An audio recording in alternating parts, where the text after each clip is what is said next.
Today, and the Atlanta Braves are still in the National League. It seems like it's been about 2 years since we last saw them. It was the first weekend of the season down in Atlanta. A lot has changed since. The one thing that has remained constant, though, JD, is the Braves have been in first place every day but one here in 2013. Well, they're really a complete team. They're the best pitching in the National League. They've got the best bullpen in all of baseball, perhaps. They hit a lot of home runs. They draw walks. Defensively, very solid. That kid Simmons at shortstop, maybe the best defensive player in baseball right now. It's just a real complete team, and a tip of the cap to Freddie Gonzalez because everybody picked the Nationals to win the NL East. Yeah, the Braves have dealt with a lot of injuries. B.J. Upton has had a very difficult season. Dan Uggla as well, but yet they have been so good, and I think the narrative in that division has been the national struggles. We probably have overlooked just how great the Braves have been. Yeah, they got off to a very good start, and they've just played very steady baseball all summer long, limping a little bit to the finish line here, and I congratulated Freddie down there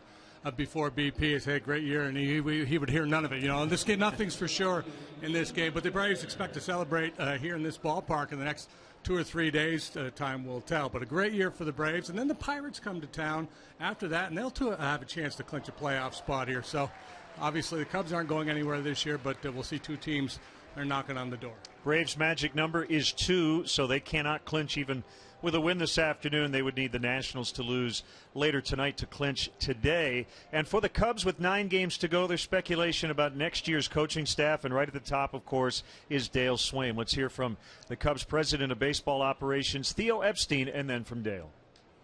See if there's someone else available. Is that... No, we're going through, I don't know if you were here earlier in the interview, but we're going through a necessary evaluation period at the end of the season like we do every year before we make our staffing decisions for next year, period.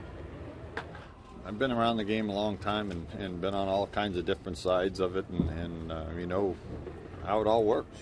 You know the process and how it all works, and like you said, I mean, going in, you know it, and that's part of it. Right, but living it's another matter, isn't it? Well, yeah, but I mean, when you understand it, I think it makes it a lot easier to be living it. In terms of Dale, I've talked to him a lot. He understands the deal, and he's not happy with the record the last 2 years. But the front office has said the record's really not on Dale. There will be other things they look at. But I think the staff overall has done a really nice job under difficult circumstances with all the changes here the last 2 years. Yeah, and I think if you're Theo and Jed and to that point, Tom Ricketts, I think when you've lost as much as the Cubs have the last 2 years, it just comes into the category of doing your due diligence to make the comments that Theo has made. Everybody's up for evaluation. I don't think that Dale's necessarily on the hot seat, but time will tell. All right, we'll talk with our Cubs insider Patrick Mooney coming up, and an interesting pitching matchup coming up today as well. It's a former Cub left-hander Paul Maholm, who skipped his last start due to elbow issues, and the veteran Scott Baker for the Cubs. This will be his third and final start of the season. We'll have Cubs baseball coming up. The Cubs hosting the NL East leading Atlanta Braves. Stay with us.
set, and time for our Cubs insider, Patrick Mooney. He's brought to you by Nationwide insurance agent Jeff Vukovich. Visit jeffvuk.com.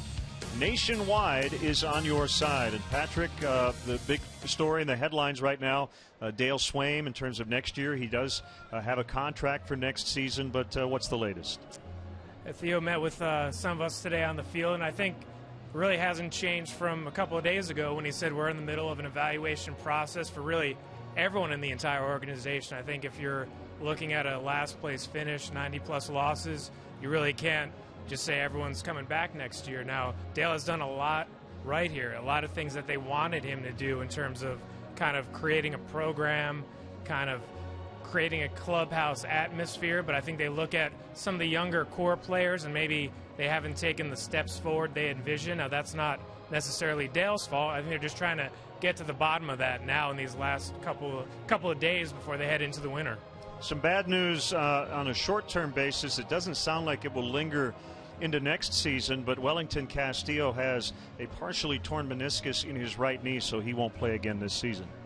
Yeah, and he's one of these kind of younger core guys that they're looking at, and I do think if you look at his second half, Wellington has really started to take that step forward, showing some power, showing some better kind of presence behind the plate, and certainly his on-base percentage is really nice too. So they expect him, to come back full recovery, and that I think was one of their questions heading into this season because he's had a couple series of nagging injuries throughout his career, and he put together what I think the Cubs will view as a really nice season. It has been a mixed bag. I mean, we can talk about Rizzo and Castro and their struggles, but when you go from the start of the year to now, I think you add Travis Wood and Wellington Castillo very much into that nucleus moving forward. Yeah, they've been under the radar, like you said, Len, and if they find maybe Travis Wood isn't a perennial all-star, but he's certainly someone they can confidently pencil into their rotation next year. I think they really like Castillo, the kind of leap he's made, and that's really what they need to see if some of these guys that we talk about at Daytona, at AA Tennessee, they need these guys to kind of be steady and know what they're getting out of them before these younger guys come in and go through some of the same growing pains. This is my 9th year here, and I don't know if there's been the anticipation for a minor league player to come to Wrigley Field as there will be tomorrow in terms of the media talking to Javier Baez, the Cubs minor league player of the year. He will not play in the Arizona Fall League. Sounds like he just needs a little break. Yeah, I think the Cubs feel like he's earned it after putting up, I think it's 37 homers, 111 RBIs, and really turning it on once he got to AA Tennessee. I mean, this is one of the most talked about prospects in the game. I think he's coming in tonight. He might be here already, but he'll meet the media. He'll be honored on the field before the game. This is someone who everyone's saying can play shortstop at the major league level, but I think he starts the year at AAA Iowa. They're going to have to make a decision whether it's second base or third base, and they're hoping he knocks that door down next year. Yeah, as I say, the bat will play in the big leagues. Just find a defensive spot for him, and we'll see where that is. Patrick Mooney, our Cubs insider. Check out his work, csnchicago.com. JD will rejoin me, and we'll have Cubs baseball from the friendly confines coming up next.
to believe, but it's the final home Friday of the 2013 regular season, and we're set for Cubs baseball on Comcast Sportsnet.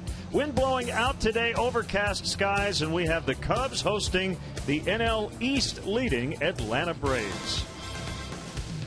Great to have you with us. We'll kick off your weekend a little early today. Jim DeShays and Len Casper. Scott Baker will make his final start this season. Hopefully not as a Cub. He's been pretty good his first 2 times out. Indeed, he has, salvaging something from a lost season, obviously because of injury. Scott Baker solid in his first start against Milwaukee. He went 5 shutout innings in that game, and then 6 innings of 1-run baseball last time against the Pirates. He gave up a solo home run, did not walk anybody. He's getting it done by throwing a high percentage of fastballs, about 80% of the time coming with a fastball that doesn't light up the radar gun, but there's some deception, some movement, and obviously a veteran guy who knows how to pitch. It's only a 3-game series, but based on what the Braves have done this year, the Cubs are going to have to pitch well because the Braves pitching staff doesn't give up much. Yeah, despite the fact that they've lost Tim Hudson to injury and a couple real important pieces in that bullpen that continue to be very good.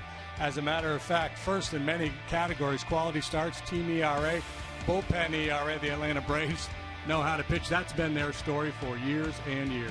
Their magic number down to 2 to clinch the National League East. Let's go down to the field for our national anthem.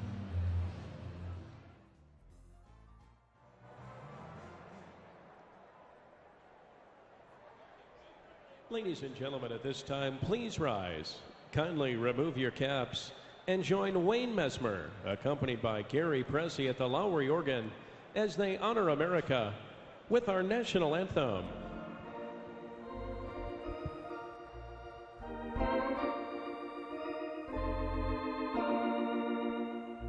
Oh, say, can you see by the dawn's early light what so proudly we hailed at the twilight's last gleaming, whose broad stripes and bright stars through the perilous fight o'er the ramparts we watched were so gallantly streaming, and the rocket's red glare, the bombs bursting in air, gave proof through the night that our flag was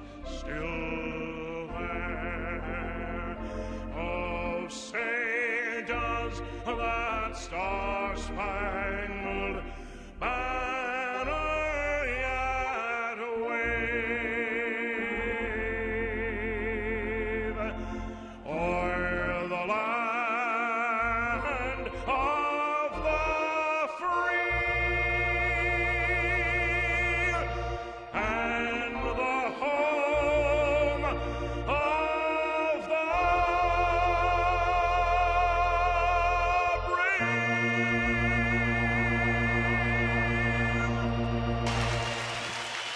The great Wayne Messmer getting us set for the final homestand of 2013. The Cubs hosting the Atlanta Braves next on Comcast Sportsnet.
Chicago area and Northwest Indiana Lexus dealer, who invites you to test drive a Lexus today.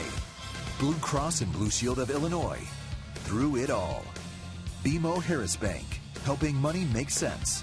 BMO Harris Bank. NA member FDIC. AT&T Uverse. Visit att.com/freeyourtv. Rethink possible. Ford. Check out America's freshest lineup at your local Ford store or at localfordstores.com. And by Southwest Airlines. Find our fares online only at southwest.com. Well, so far, so good. The forecast a day or two ago, looking ahead to today, did not look very promising, but we're dry. The lights are on with the cloud cover overhead. And we're set for the Braves and the Cubs this afternoon. We mentioned the Braves' magic number is down to 2. Nationals will play the Miami Marlins a little later tonight, and with Washington winning last night, that essentially decided the fact that the Braves cannot clinch with a win today. I asked Brian McCann if there were any plans tonight if they win. He said we haven't thought that far ahead. There's a rumor circulating, and you know about rumors. We don't start them, we spread them, that the Braves might hang around their clubhouse and watch that a Nationals game. Yeah, the clubs have done that in the past when they have an opportunity to clinch. They'll hang out in the clubhouse, watch the other team play, and from their point of view, hopefully celebrate. The Cubs would like to prevent that from happening, and that would be the task all weekend long. Force the Braves to get it done somewhere else. The Cubs are going to have to play good baseball, and Nationals are going to have to play good baseball as well to prevent the Braves from clinching this weekend.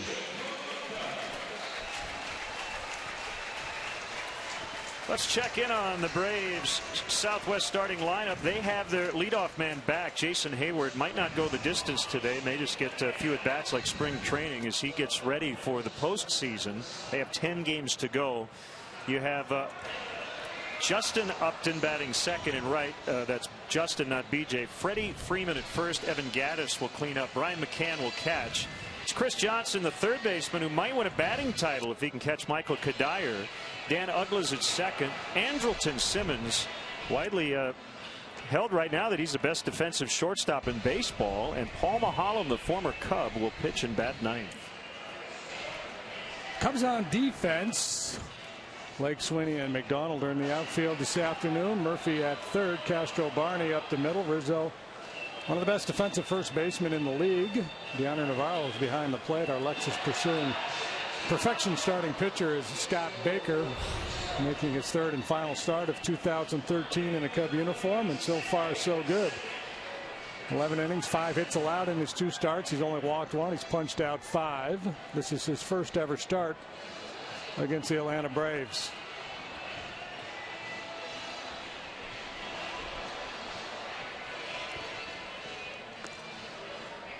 Here's Paul Emmel, the home plate umpire. Chris Conroy's at first. The crew chief is Gary Darling at second, and Jerry Meals over at third. Oh, it's good to be home.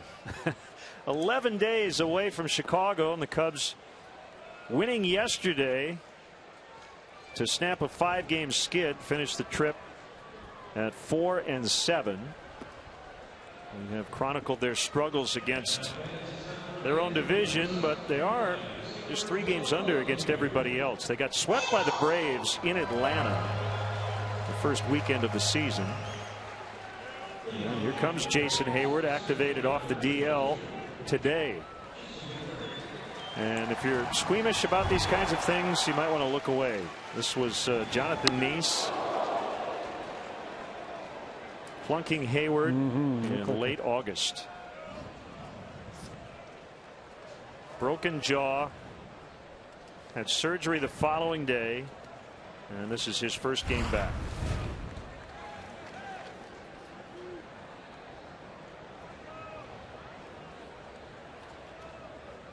See, wearing that extra protection over that jaw as he swings at the first pitch and fouls back. And we are underway. You take a blow like a Hayward did, and boy, it has to be in the back of your mind. And as a hitter, the fear of getting hit by a 90-mile-an-hour fastball is always in the back of your mind. And the key is, can you keep it back there and not have it come to the forefront of your head and just mess you up? And probably smart that he's making his return today against a right-handed pitcher, a little tougher to hang in there than a tough lefty. And it was August 21st when he got hit. Swing and a miss, 1-2. And had been terrific in the leadoff spot where he had been for a few weeks before that injury. Yeah, he'll work a walk. He has power.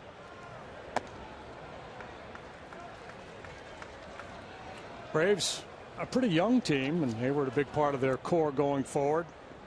High ceiling player. I don't think we've seen the best of him yet. He's had some big games against the Cubs as he fouls off. This is it for Scott Baker. He won't pitch in relief after today, even though the Cubs will still have 8 games to go following this afternoon. First time he's ever faced the Braves in his career.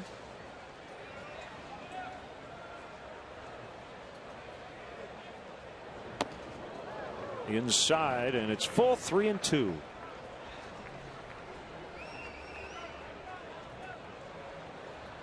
And Baker one fastball after another here, and that's kind of been his MO in his first 2 starts. There's a lot of fastballs up in the zone, up above the hands.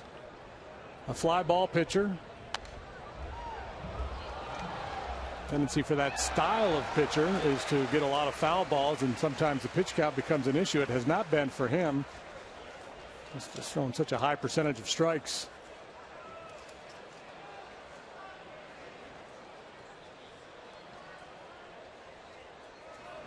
Yesterday, Scott turned 32.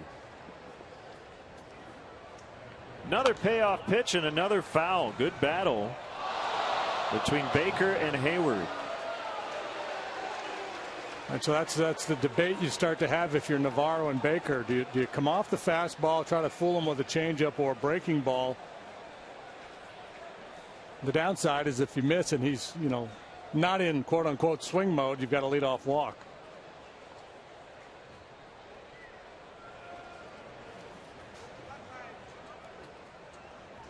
Pitch number 9 will end up in and out of the upper deck.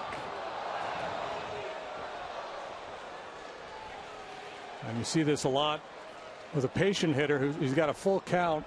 He doesn't want to sell out. He's not trying to get the head out in front of that fastball. He wants to respect the possibility of an off-speed pitch, and that's why he's behind some of these fastballs. He's trying to be a little more patient. Foul tip into the glove. All fastballs in that game opening sequence as Baker strikes out Hayward. Yeah, he's thrown about 80% fastballs through his first 2 starts, and they were both successful, so he probably figures no need to change the game plan. Long battle, ultimately won by Baker.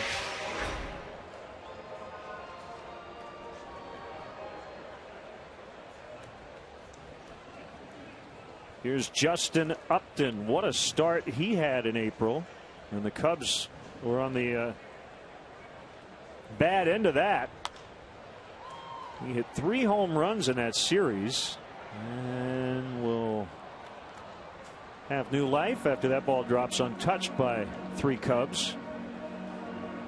He was the first player, according to Elias, to hit 5 homers in his first 5 games with a team. He hit 6 in his first 7, and I mentioned 3 were against the Cubs. Game-ending shot in game 2 of that set, which came 2 batters later after his brother BJ tied it with a home run. 12 home runs in the month of April for Upton. Really good early, then he fell into a pretty prolonged slump. Not post good numbers June and July, came back in August and was swinging it well. But you've got a deep lineup when this guy's in the 2-hole. 26 home runs. Good stretch lately for him as he waits for an 0-2 and an emergency swing that time to spoil it. Speaking of B.J. Upton, he has had the worst year of his major league career and almost got demoted to the minors earlier this season. Might have been the best thing for him. Clear his head. Get him out of the pressure cooker a little bit. Ground ball up the middle. Castro will field it behind second. The throw to first. Got him. You're going to hear a lot about Andrelton Simmons and his glove work for the Braves, but that was a Gold Glove play by Castro. And it's not like he was cheating up the middle either. You see, he's playing Upton a little bit to pull there, and that is a sweetheart of a play by Starlin Castro. Yeah, take that, Andrelton Simmons. Game on. Airborne, 360. Good one-hop throw. Clearly out. Nice play. Good pick there in the palm you saw by Rizzo at the other end. And now it's Freddie Freeman, an underrated MVP candidate. He's knocked in 100, fourth most RBIs in the National League, and he hits one high in the air to right. Darnell McDonald coming over, and that's the inning.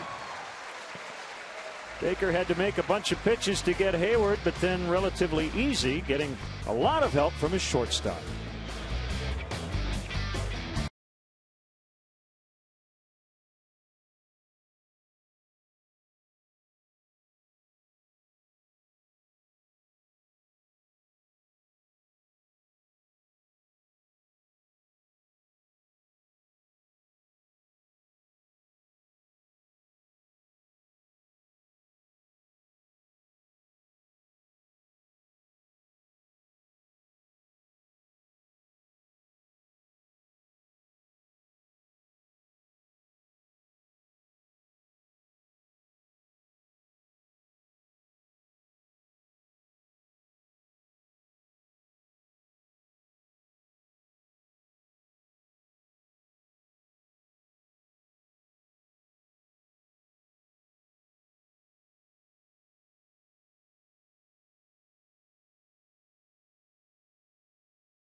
And a win yesterday in Milwaukee. Now there's Southwest starting lineup. Starlin Castro leads it off. Darwin Barney at second. Anthony Rizzo at first. It's Deoner Navarro who should see a lot of time down the stretch. Wellington Castillo done with the right knee injury. More on that coming up. Donnie Murphy back in there battling the sore wrist. Junior Lake in left. Darnell McDonald in right.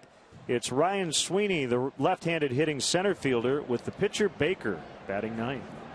Braves defensively having Gaddis known more for his bat than his glove in left field. Hayward making his 13th start in center. They've had to go to a little bit of a plan B with B.J. Upton struggling so much. So brother Justin's in right. We talked about Simmons, the shortstop. Johnson's at third. Ugla, the second sacker. Freddie Freeman at first base. Brian McCann, the veteran, is behind the plate for Lexus starting pitcher Paul Maholm. He's 10-10 with a .435.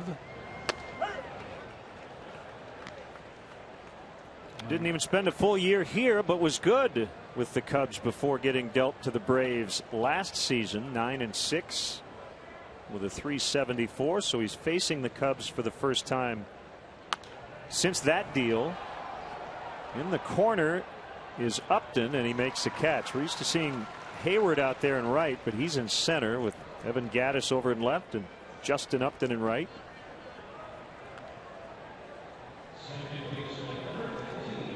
Maholm, a 4-pitch pitcher. Like Baker, not overpowering. Fastball about 87. He'll cut it in on the right-handers. Also throw a two-seamer that'll run away from the right-handed batter. Slider, change, and a curve. The numbers with the Cubs. He was 6-2 in this ballpark last year with a .265. Darwin Barney bounces one foul past third.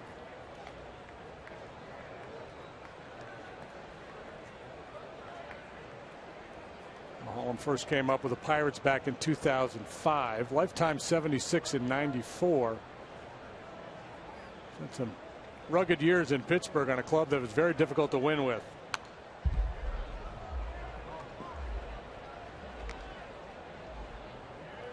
These are important starts.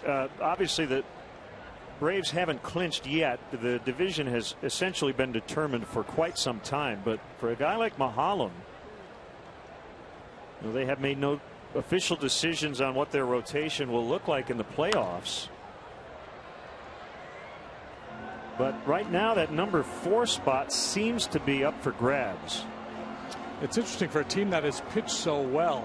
You would think it would just be a lockdown slam dunk decision for Freddie Gonzalez. Here's my number 1, here's 2, here's 3, here's 4. So it's a very young starting rotation. The guys are counting on Teheran, Minor, Alex Wood perhaps. Chris Medlin as Barney grounds out to Ugla.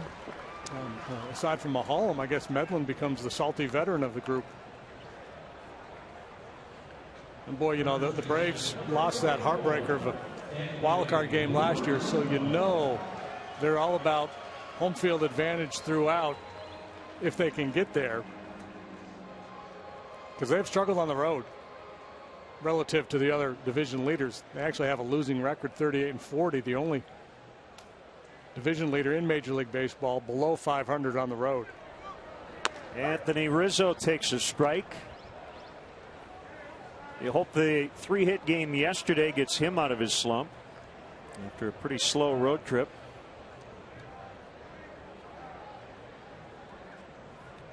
Mahalam's 0-1, smacked into right. Another good sign. Rizzo around first. He's going to hold there with a 2-out single.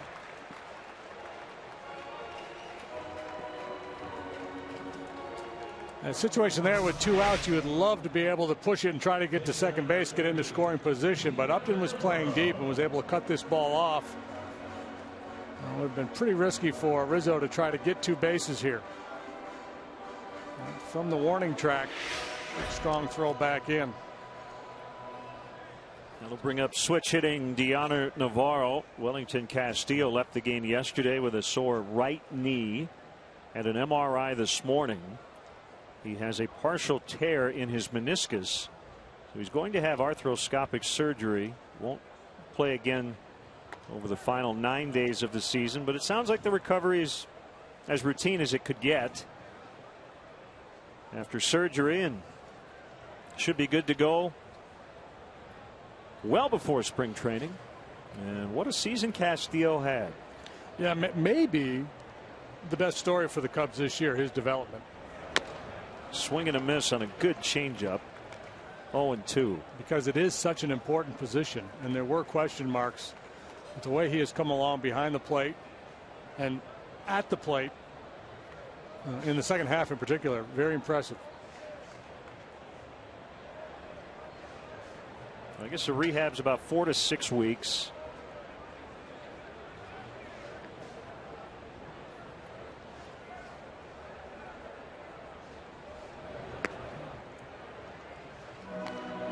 I think if Mahalam is going to claim one of the postseason rotation spots for Freddie Gonzalez, he's going to have to prove to be more effective against right-handed hitters. He's kind of one-dimensional right now. Lefties have not done much against him, but right-handers batting 300.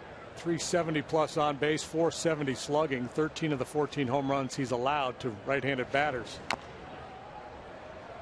Navarro chopped that one off his front foot.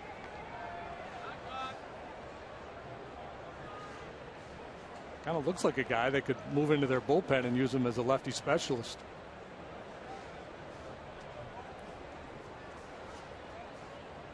Well, there are 2 lefties they will not have in the postseason, who they were counting on big time going into the year. Johnny Venters and Eric O'Flaherty.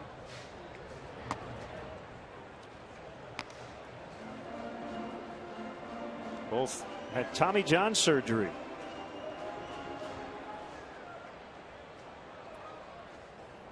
May was not a good month if you're a left-handed reliever for the Braves, unless you're, I guess, the In guys who AAA. replaced them. Yeah, they both had elbow reconstruction in May.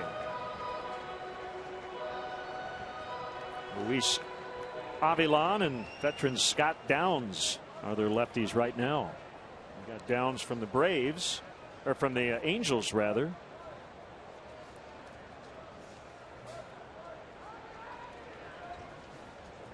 Rizzo goes with 2 outs. Simmons at short will throw out Navarro to end the inning. We've completed 1 at Wrigley. 0-0.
More and show us your receipts. We'll deposit $20 into your U.S. Bank checking or savings account. It's our special thank you for becoming a new credit card customer.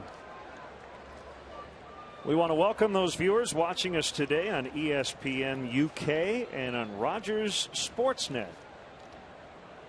Great to have you with us. Rookie Evan Gattis, he's playing left. A true rookie, made his debut this season. He's caught, he's played left, he's played first. He is a Sandlot slugger. Yeah, he got off to a sizzling start. But as it does happen in this game, he struggled in the middle of the year, did miss some time with an oblique strain. Got sent to the minors for a few days right at the end of August. For a low batting average here in September, but does have 5 homers as he flies out to McDonald.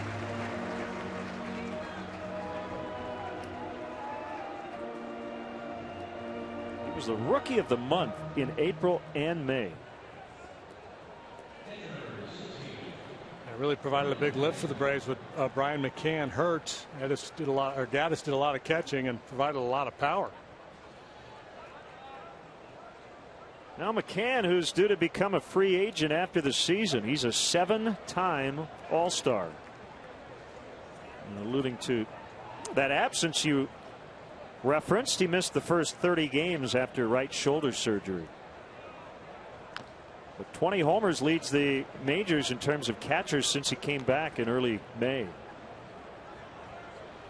Yeah, you know, you pretty much pencil him in. 20 plus home runs every year, hits for a decent average.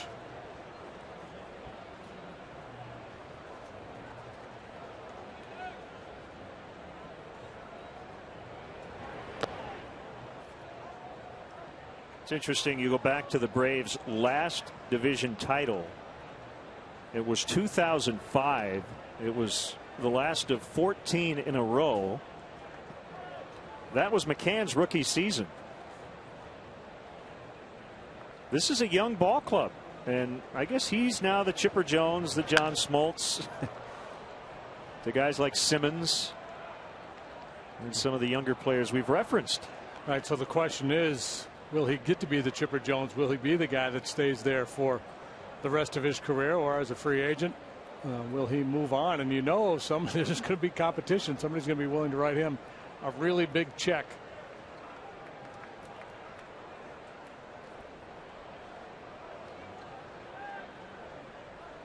For the last 2 decades, continuity, I think, along with excellence, would be the 2 words I would use to describe what the Braves have done. McDonald back, reaching his hand back to find that Ivy, and he makes a grab for the out.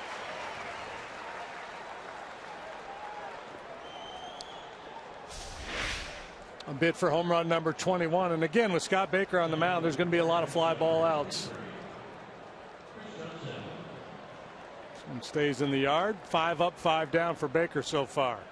McDonald calling off Ryan Sweeney and putting that one away. Yeah, we were talking before the game about how everybody talks so much about the Cardinals and what a model franchise they are. But you look at this club's history, hard to beat what they've done. And I suppose the answer, it's easy to look at guys who've been with them for a long time and say that has been by design. But you start with Sherholtz, John Sherholtz, who's now the team president. He was the GM. That's well struck by Chris Johnson, and the Braves have the lead. What a year he's had. That's his 11th homer. And that .327 batting average will be helped as well. Started the year in a platoon at third base with Juan Francisco, who we just saw in Milwaukee, and Chris Johnson got off to a good start. He's hit for a high average all year long, and really one of the real interesting stories for the Braves this year. Two-seam fastball this time, and again, Baker, you know, he's one of those guys, he's better up than down. He gets a lot of lazy fly balls and swing throughs up in the zone. When that fastball's down, hitters get a better whack at it. So 1-0 Atlanta. And it's Dan Uggla.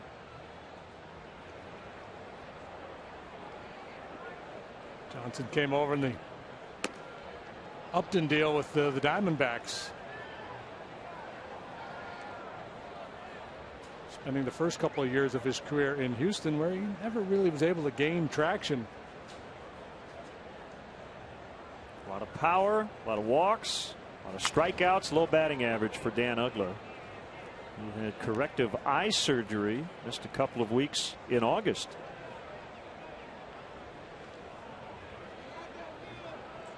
So yeah, so you know, the last 23, 24 years, Sherholtz, Cox, Glavine, Smoltz, Maddox, Andrew Jones, Chipper Jones. Some combination of all those guys have kind of been a part of this thing until Chipper retired after last year. Now Freddie Gonzalez spent time on Bobby Cox's coaching staff. We mentioned McCann kind of grew up under the wing of guys like Chipper Jones. And so does that play into whether the Braves want to bring McCann back to kind of keep that Braves thing going?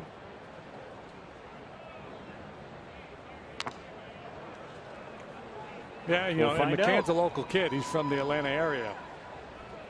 And so, you know, does he accept a hometown discount? Is he going to go to the highest bidder? Well, that's the other part of the story. You talk about the model franchise. They have scouted, drafted, and developed players from the Atlanta area and the state of Georgia, probably as well as any team has cultivated its local talent.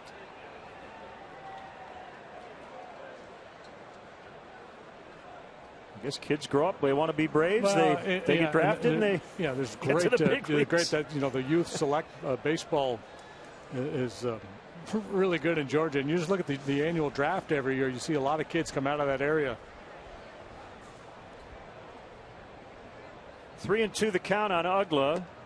Ball 4 on a close one.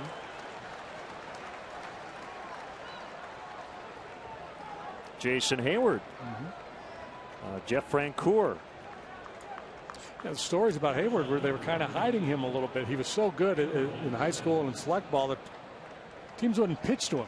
So he was walking all the time, and scouts couldn't really see what he could do. But, you know, the Braves saw him all the time. They saw him take BP. They saw him practice. They knew what was in there. I guess there's one exception. They didn't get Buster Posey, but they didn't have the 5th overall pick in the 08 draft either, did they? It's a downside to all that winning they've done. You imagine if they had both.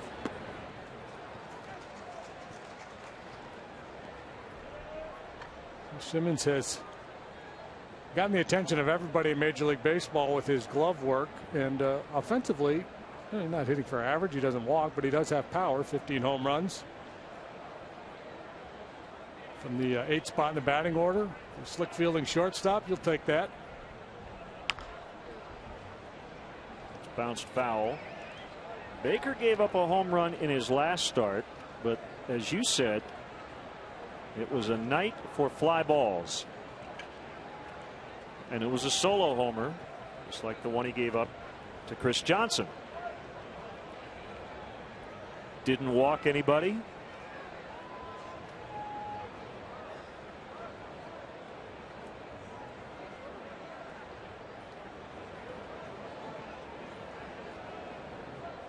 Ugla runs. That ball skied into center. Ryan Sweeney is there. And the inning is over. Chris Johnson with a 2-out home run, and the Braves strike first in the 2nd.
Mobile app for live baseball. Available for iPhone, iPad, Android, and BlackBerry 10. At Bat delivers Cubs baseball with live audio, pitch tracking, stats, highlights, and more. Text At Bat to 31826 or visit Cubs.com for details.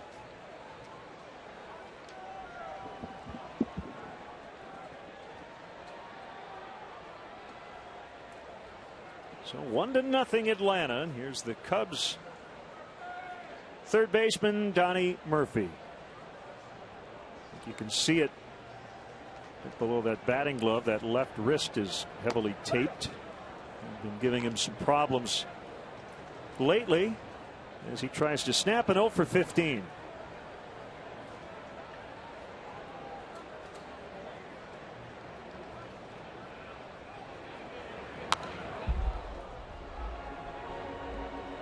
Hey, by the way, you know, and it, I don't know the correlation.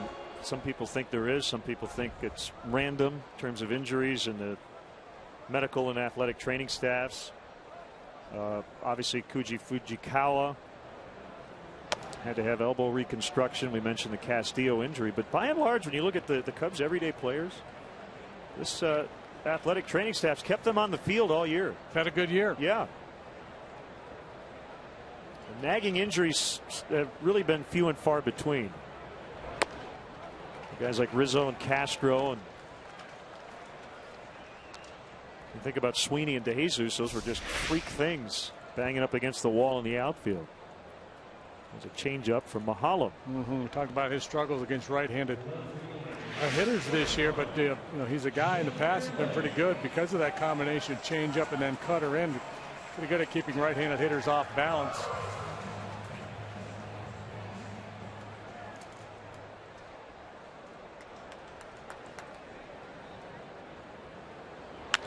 Junior Lake, first pitch swinging.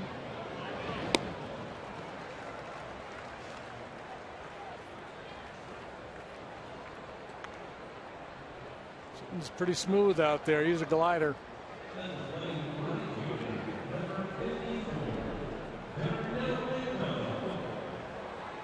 Yeah, I think we're getting into that territory of that's not where you're going to make your money, hitting the ball near that guy, Andrelton Simmons.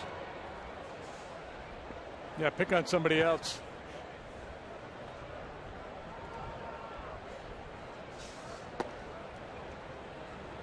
Low and inside on McDonald.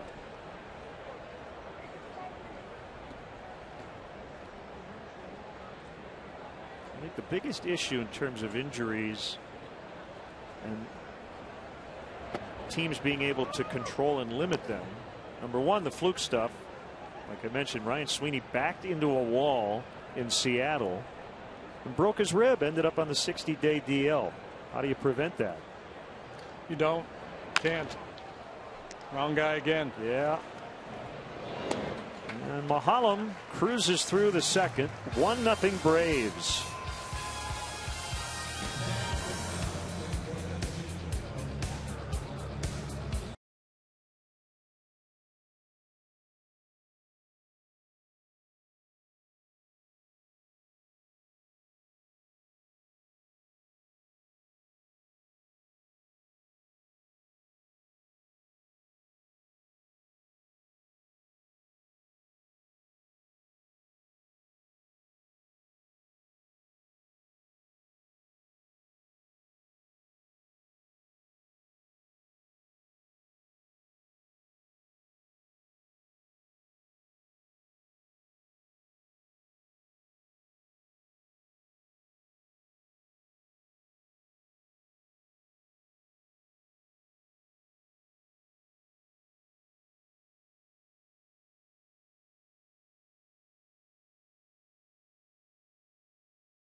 '13 season, so come out, enjoy a game at beautiful Wrigley Field. The Cubs play these Braves tomorrow and Sunday before the Pirates come to town for the final home series. Tickets are available for the entire homestand, including in the Budweiser bleachers. To purchase seats, go to Cubs.com.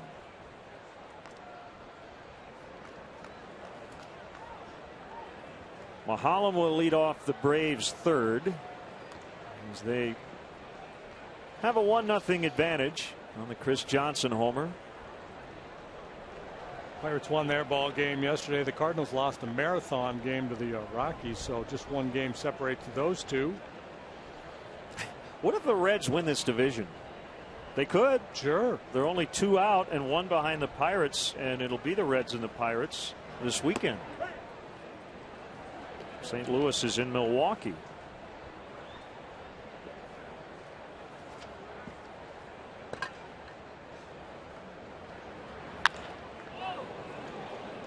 Picked up by Barney. Lots of time to get Mahalam.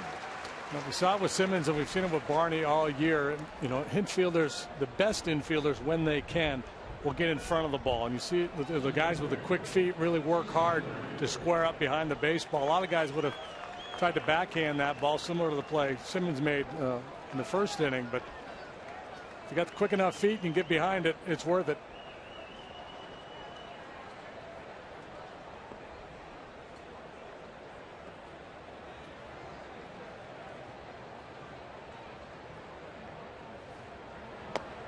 I believe the Reds and the Pirates have 6 games remaining with each other. So Cardinals with a little cleaner path to the division title. Theoretically. 1-1 on Hayward.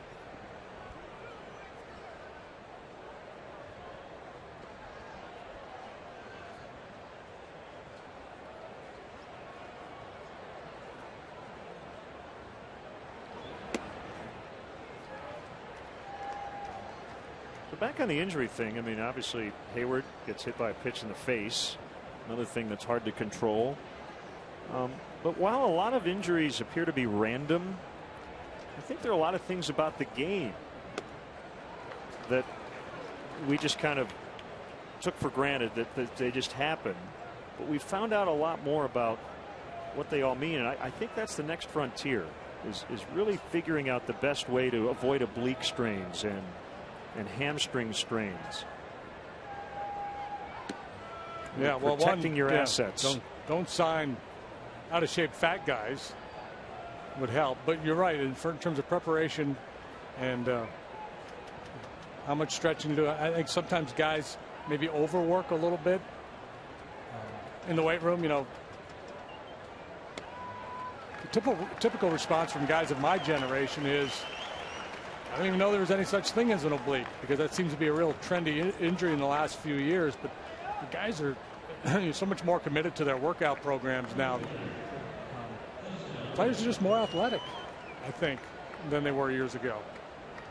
And I guess bigger, stronger guys are more susceptible to muscle injuries. Yep. So maybe I was wrong. Maybe you should sign fat guys. They may not be very good, but they'll never get hurt. You can run them out there. Quarter horses. Never mind the thoroughbreds. I really think a big key to the Hall of Fame success that Greg Maddux and Tom Glavine had was the fact that they started 35 times a year. They never got hurt. Yeah.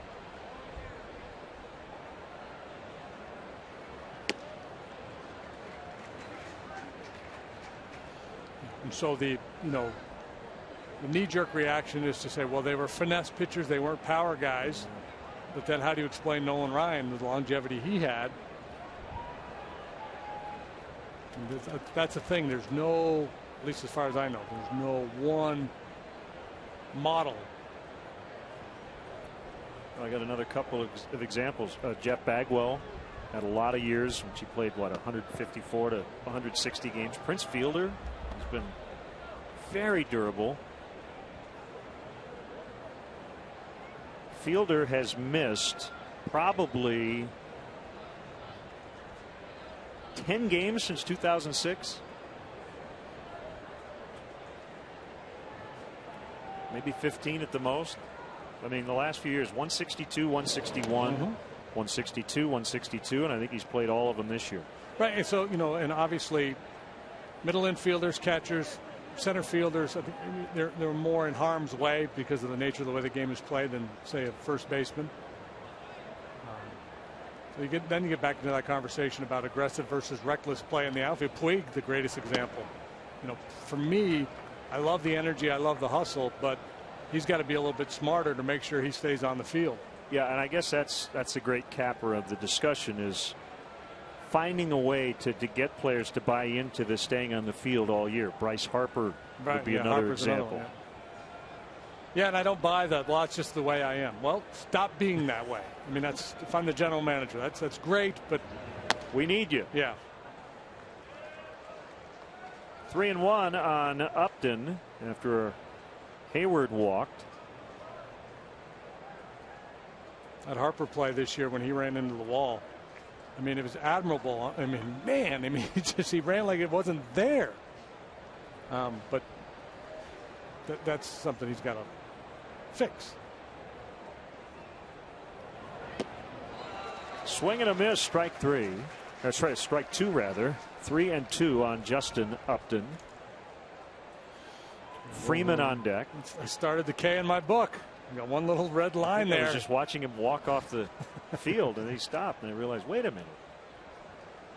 I have to make an early scorecard adjustment here if he doesn't punch out.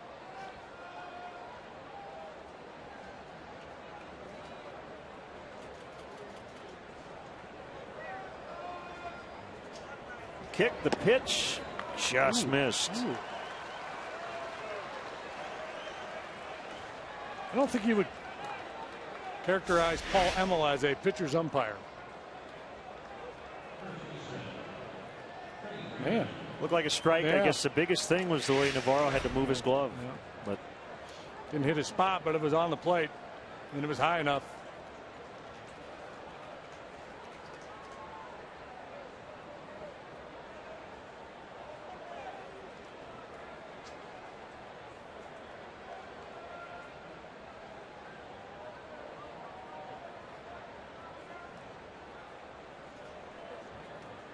the pitch to Freeman, blown away.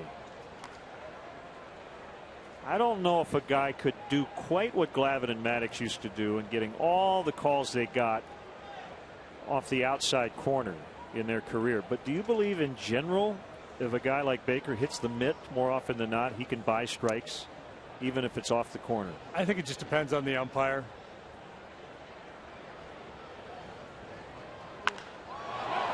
Way up in the air and very deep and very gone.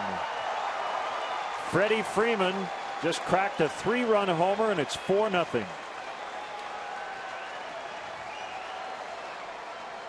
Well, illustrated here in the third inning, probably the biggest difference between the two clubs in this series. The Cubs hit a lot of home runs. The Braves hit even more. They're 1 and 2 in the league in home runs hit.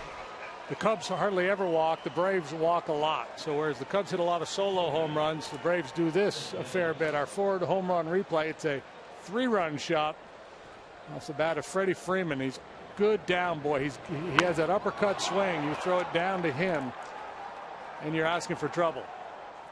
Baker's gotten hurt 2 home run balls on pitches down in the zone. Gaddis retired by Sweeney.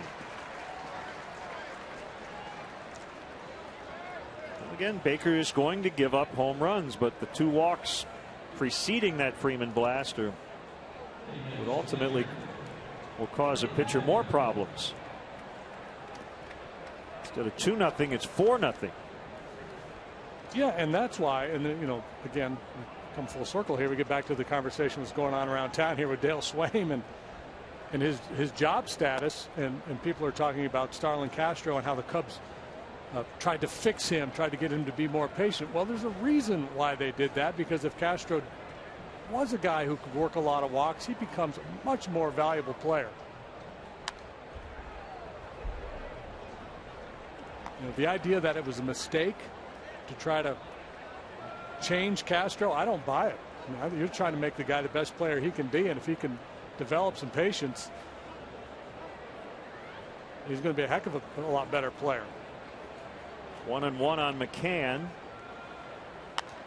Fouled away. Well, I think even Theo might have said it, that now you let him be himself, but you hope a lot of the conversations and maybe lessons learned throughout the process of this season start to sink in a little bit, maybe after the fact. Right. Because for me, if that doesn't happen, he can't be a leadoff hitter.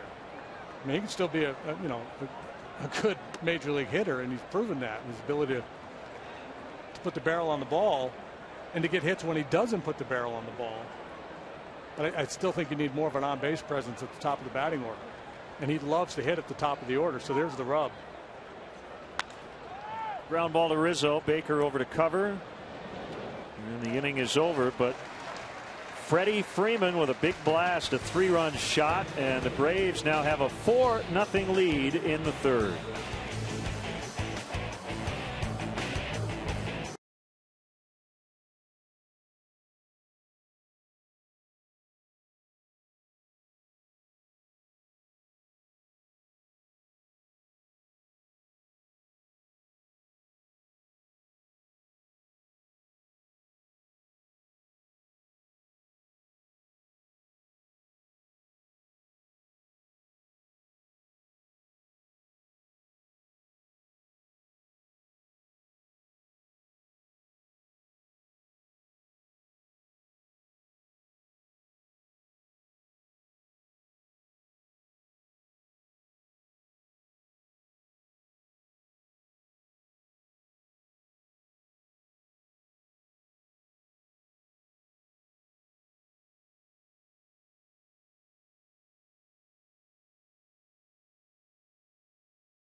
The Cubs look to play spoiler for their rivals from Pittsburgh. Coverage starts at 6:30 with Sportsnet Central. Don't miss Cubs and Pirates Monday night at 7 on Comcast Sportsnet.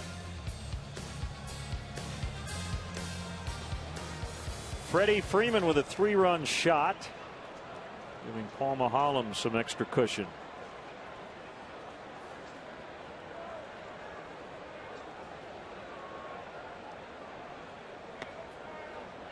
Ball 1 to Ryan Sweeney, batting 8th in the lineup against the lefty.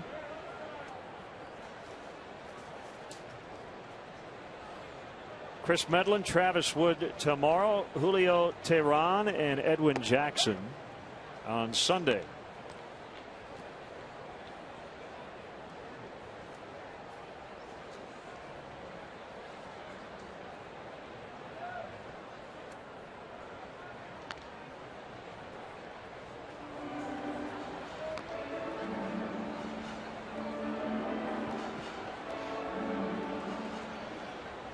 It's not raining, is it? I don't think it is, but just in case. Just in case. They are ready. I'm checking.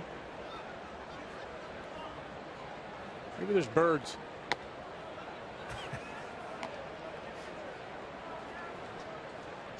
Two and two. Red Sox last night clinched a playoff berth with a 3-1 win over the Orioles. Chopper over the mound. Simmons will charge. Gets under his glove. That'll be an infield hit for Ryan Sweeney.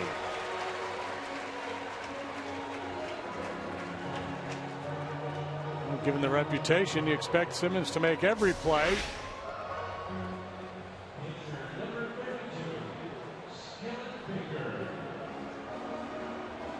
Gloves that he probably still doesn't throw him out. It's interesting to see that replay. At the start of the replay, to me, he didn't look like he was ready to move. He's kind of standing flat-footed. I don't know if that's the way he always is. Baker bunts.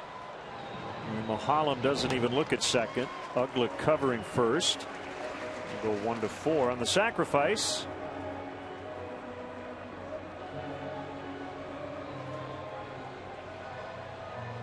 First sacrifice for Scott Baker in 3 seasons.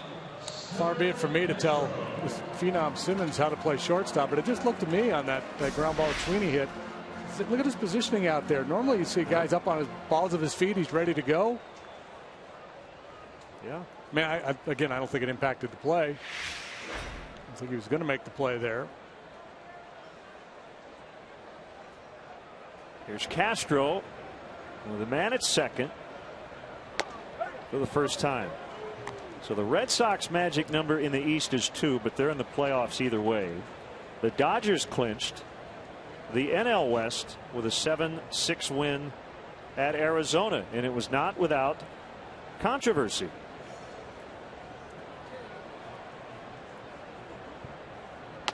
Inside. Yeah. Well. So they win, they celebrate in the clubhouse, and then Nick Punto and company decided, hey, there's a pool here at Chase Field. Let's jump in.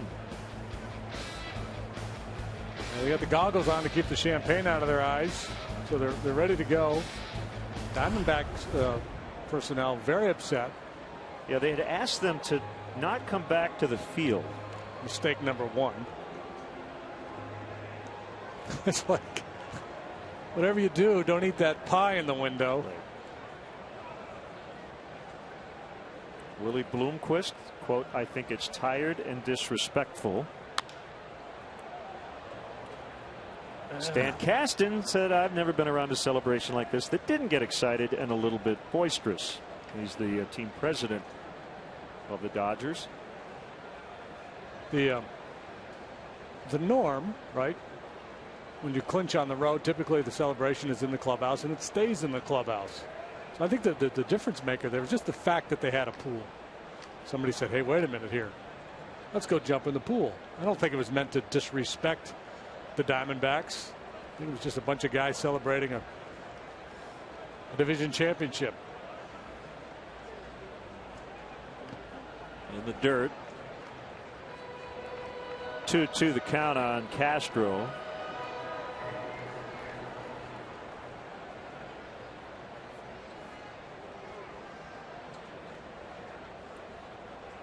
Diamondbacks thought the pond would be good instead of the pool.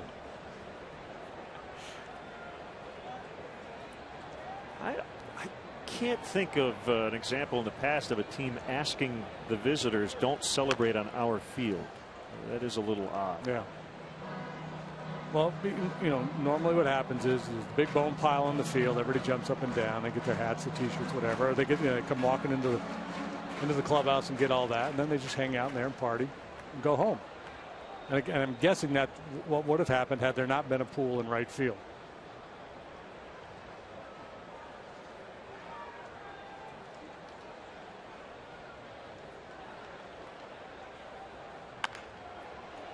Simmons to third. Sweeney's out. Well, that's a brain cramp for Ryan.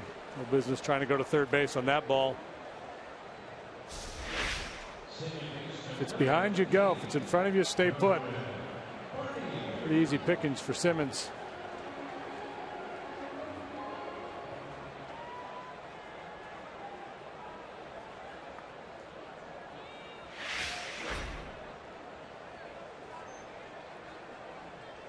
Castro at first, 2 outs.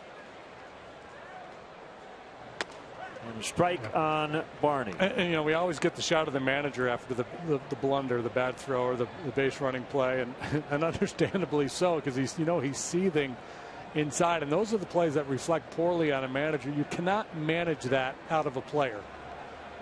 You know, you can't. You can emphasize it, you can talk about it all you want. And a base hit. Castro will stop at second. Yeah, and you consider Ryan Sweeney one of those guys who would not make that mistake, but he did.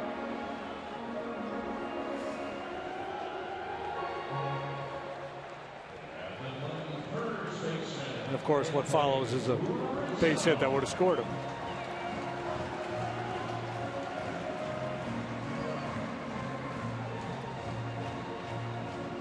Now Rizzo with 2 on. 3 knocks yesterday. Bullet base hit here first time up. So I mentioned earlier, Mahalam has allowed just one home run to a left-handed batter this year, but that's exactly what the Cubs need. Down 4.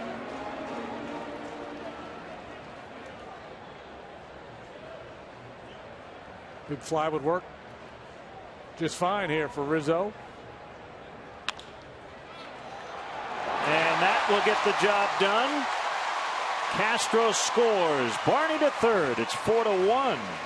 Anthony with 5 hits the last 2 days.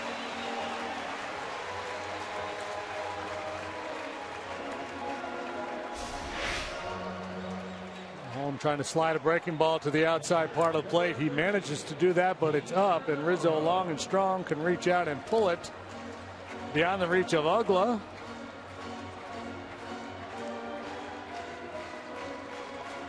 Now a guy who's much more likely to inflict damage off the lefty, Mahalam.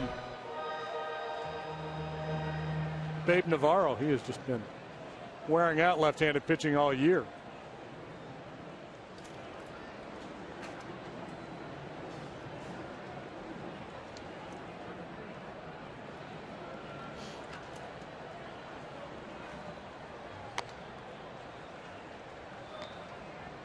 Outside for ball 1.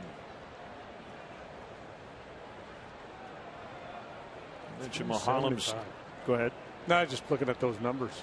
Yeah, unbelievable. You say Mahalam starting his career with the Pirates. He was the 8th overall pick in the 03 draft. To the Cubs for that short stint last year, now with the Atlanta Braves. He gives up his first run, still maintaining a 3-run lead. 4-1 Braves after 3.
The Menards grounds crew getting their singing voices ready.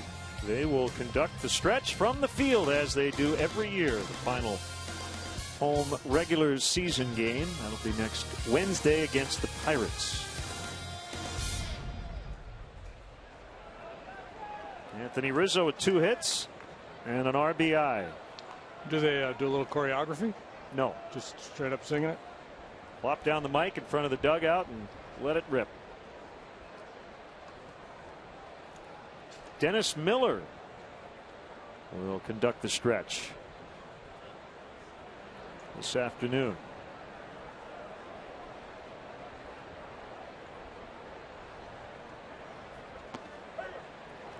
Breaking ball strike on Chris Johnson.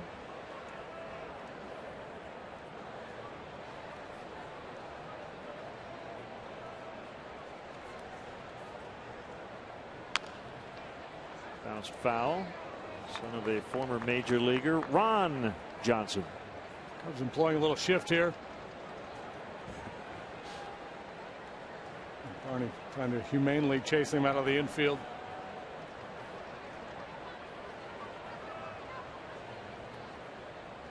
And Starlin will spit some sunflower seeds our way, right? That's exactly what they're looking for.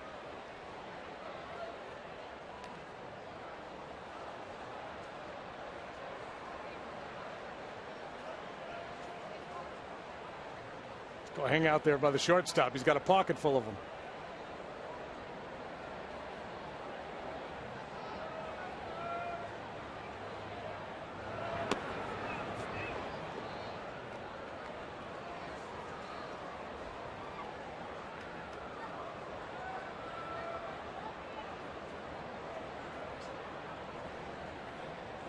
The wind and the 1-2. Hit foul out of play.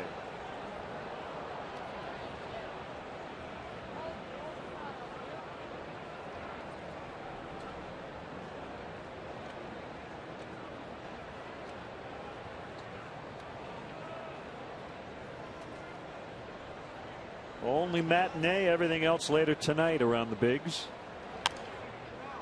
That's floated down the right field line, and it'll drop fair. And Johnson's on his way to second. He's got a double. He started the day at 327. Michael Kadire leading the league at 331. Well, that's how you contend for a batting title right there. Swinging a pitch you've got no business swinging at. Backdoor slider that's moving in on him, and he bloops a double the other way.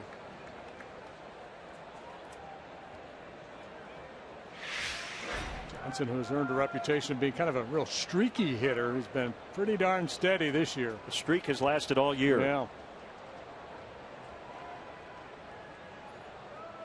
He is now at 330 with the 2-for-2 start.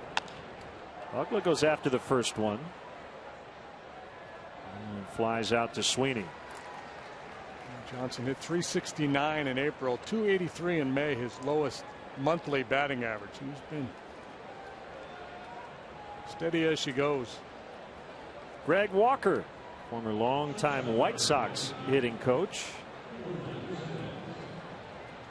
Seems to be happy with what the Braves have done. They rank 5th in the league in runs. They have, however, been shut out 15 times.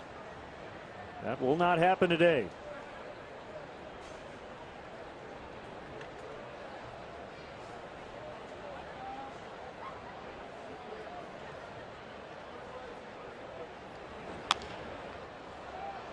Baker's going to get 2 outs on 2 pitches after the Johnson double. Simmons flies to right.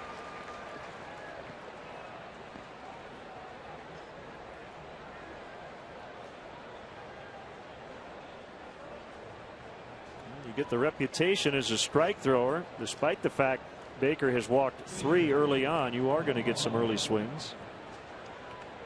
Yeah, and he throws a lot of what hitters view as hittable pitches. He throws that fastball up in the zone, and it's very tantalizing. But when he's on his game, it's tough to square up. A little late life, some deception in the delivery. Balls that he's been hurt on today have been down.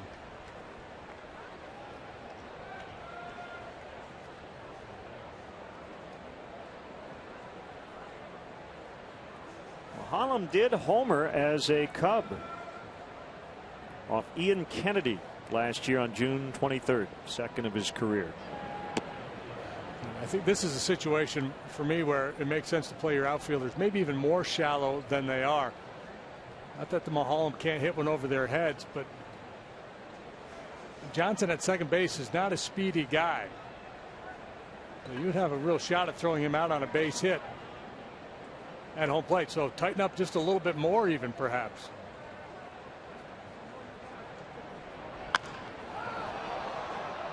Donald going after this one. He's not going to get it. And Mulholland drives in Johnson with a 2-out double. Second RBI of the season. Or play him 10 steps deeper.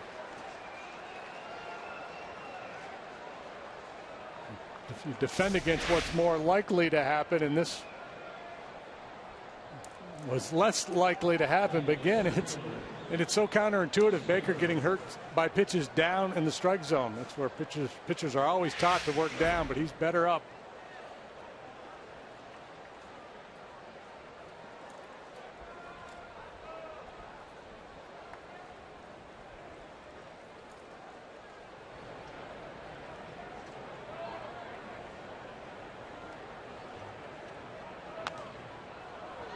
Fouled back. According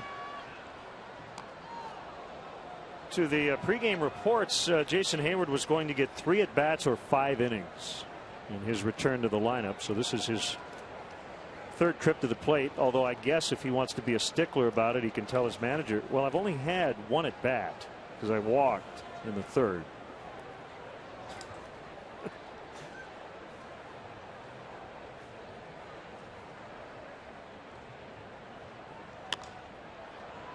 Shallow left. Here comes Lake racing in. He makes the belt high grab, and the inning is over. But the pitcher Mahalam gives them that run right back, and it's now 5-1 Braves.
At the Verizon Center as the Blackhawks pay a visit to Alex Ovechkin and the crew in D.C. Don't miss Blackhawks Capitals tonight at 6 on Comcast Sports Net. Time to get your hockey on.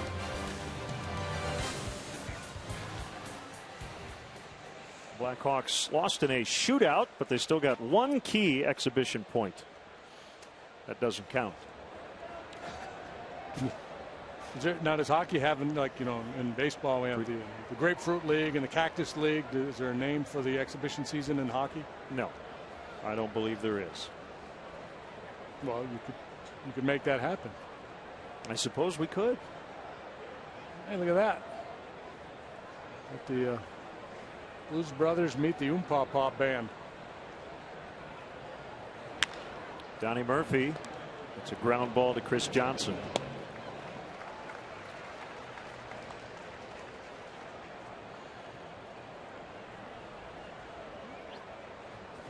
When we started, a west wind at 6 miles an hour.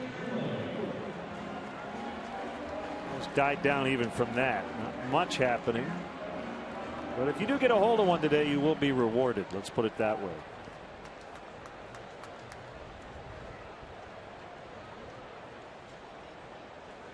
I think that in terms of the wind, in or out, it's a big time pitcher's park when the wind blows in terms of home runs.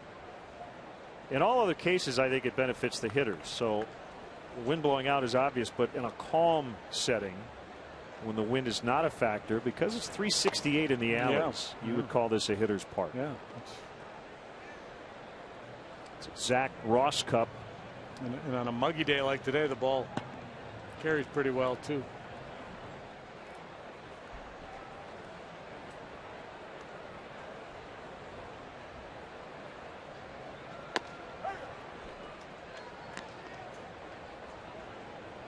1-2 on the rookie Lake.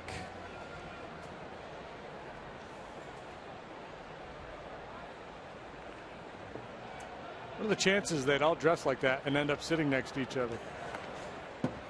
That hit his foot. Lake is on. I think that would be highly coincidental.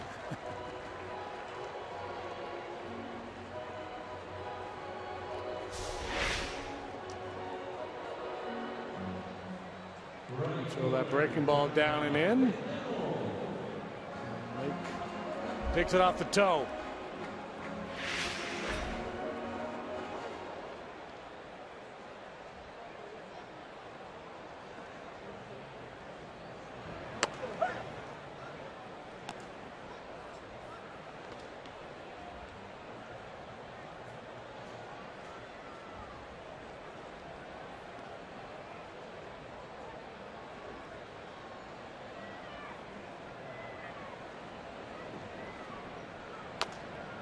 Outside, 1-1 on the veteran McDonald.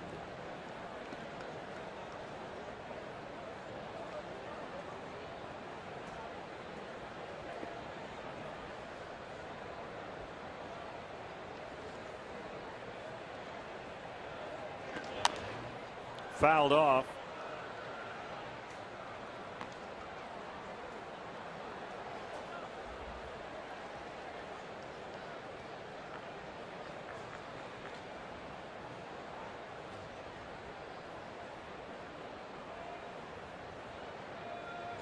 Big blow in this one, a 3-run homer by Freddie Freeman in the third.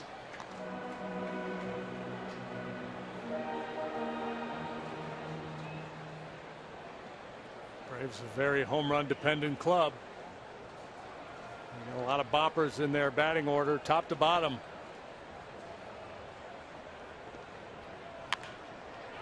Grounded in the left for a base hit.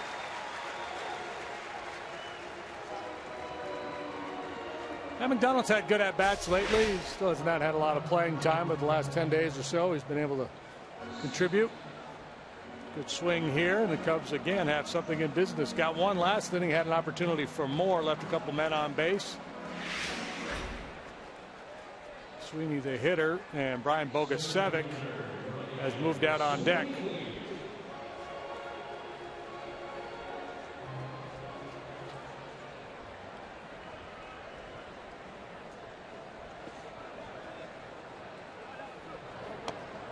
So that will mean the end of Scott Baker's season. Too bad it ended the way it did here today. His first two starts were really good.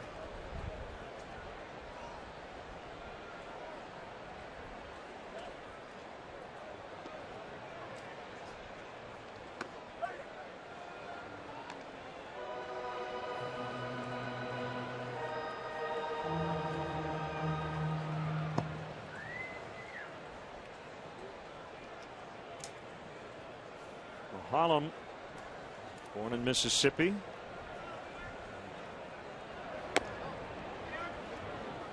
Greenwood, Mississippi. Pitched at Germantown High School in Tennessee as a senior before choosing Mississippi State over signing with the Twins. Yeah, taking him in the 17th round. His mom, they moved to Germantown so he could pitch high school ball there. Very competitive program. It'd provide more exposure for Mahalam. He's 3-1 on Sweeney.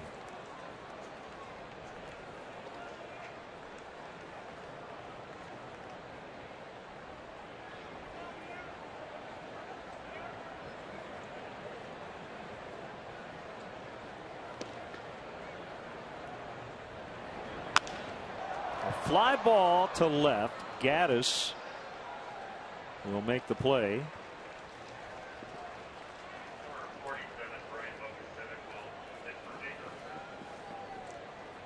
Make sure you send us your comments on today's game through Twitter using hashtag Cubs Talk. We will read one back later on in the game, our AT&T tweet. Dale Swain's hands tied. He doesn't really have right-handed options. Wellington Castile is done for the year. J.C. Boscan, the other catcher, is the only other right-handed batter available to sway him here in this pinch hit situation. So it's Bogusevic, Watkins, Schierholtz, and Valbuena. All left-handed hitters.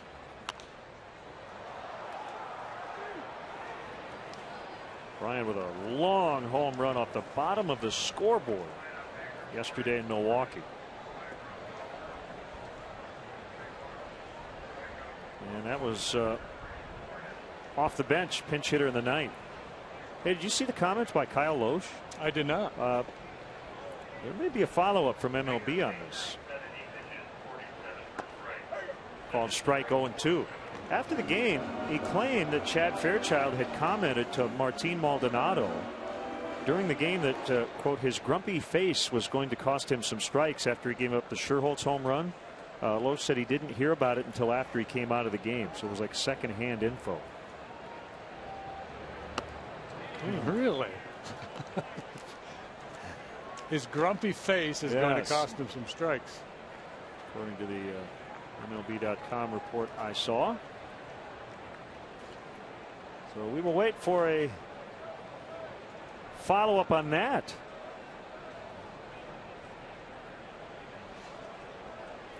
Quote, not a whole lot of it was me. You've got an umpire that says your grumpy face is going to cost you strikes. You've got issues. Swing and a miss to end the inning. Cubs strand 2. They will go into their bullpen in the 5th, trailing 5-1.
So opt in to Qdoba's mobile club by texting Q to 50500 and receive free chips and queso. Qdoba, I like it. It blends. It does. Here's Zach Rosscup, the rookie left-hander. 6 times, no wins, no losses. A .270 for Rosscup after a very successful minor league campaign. Last time out against Brewers 3 or 4 days ago. Well, it was 4 days ago. 2/3 of an inning, 1 hit. It was a home run. Caleb Gindel got him in a 6-1 Cubs defeat. He's been impressive though in terms of his stuff. Opportunity for him to get his feet wet and come in and compete for a job next spring. Fastball slider combination and a strike on Justin Upton.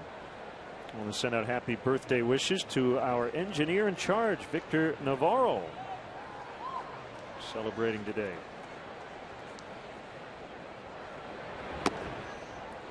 Happy birthday, Victor.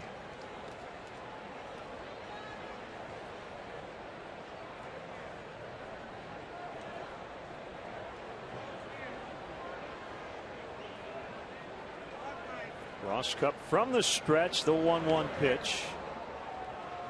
There's a slider. It's 2-1.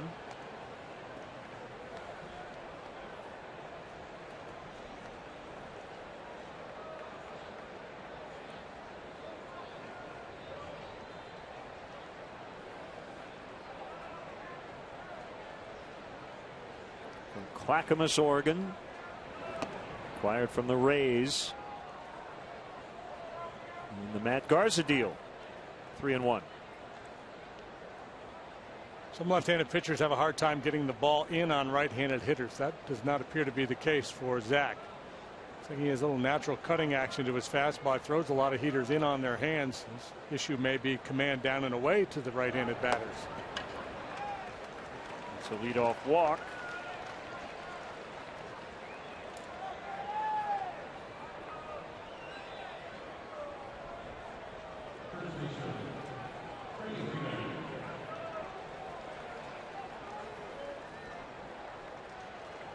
Freeman cranked a 3-run homer his last at bat.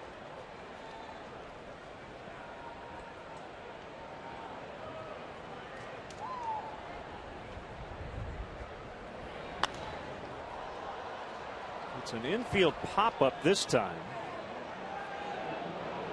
Backpedaling Castro has it.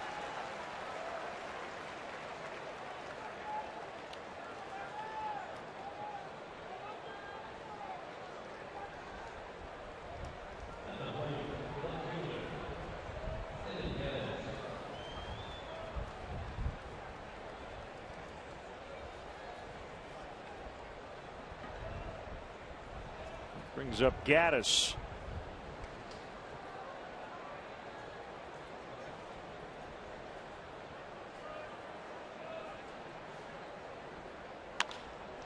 And he lines one just inside the chalk into the left field corner. Upton will make his way to third. Gaddis has a double. Yeah, that's the Gaddis we saw early in the year. He's just up there ready to hit and turning it loose and squaring up just about every ball. Again, there's that cutting action on the fastball. It's down a little bit, easier for Gaddis to get to that ball. If it's up in on the hands, he probably pops him up.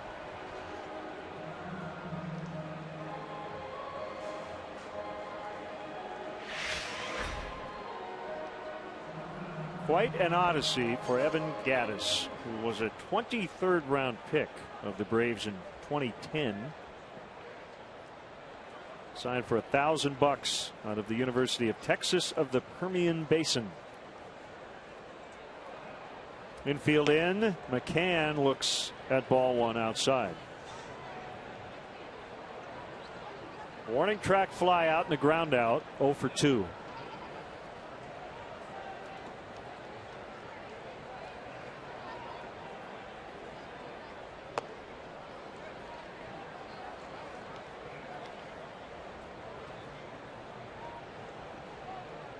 Well, seems like Cubs are going to have to stick their finger in the dike here and stop the Braves from scoring if they're going to have any chance. Atlanta trying to break it open. But McCann pops it up. And it'll be Castro on the grass in the outfield. 2 away.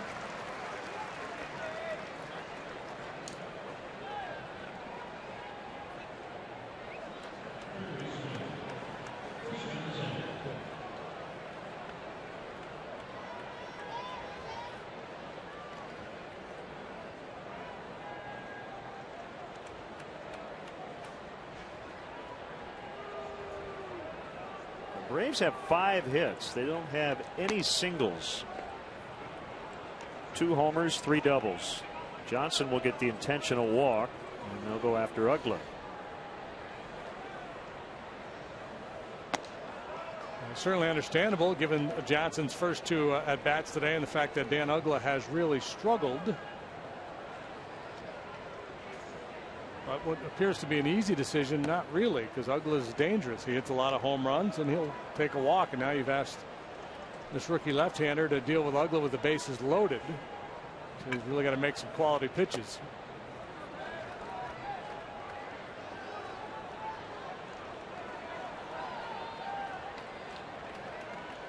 Ugla was leading the league in strikeouts hitting a $186 in August when he and the team decided he should have laser eye surgery. They had tried contacts to no avail. First, he wanted to wait until the offseason. With him struggling, the Braves had a big lead in the division. They just decided, let's go ahead and do it. Trying to work his way back into an everyday spot.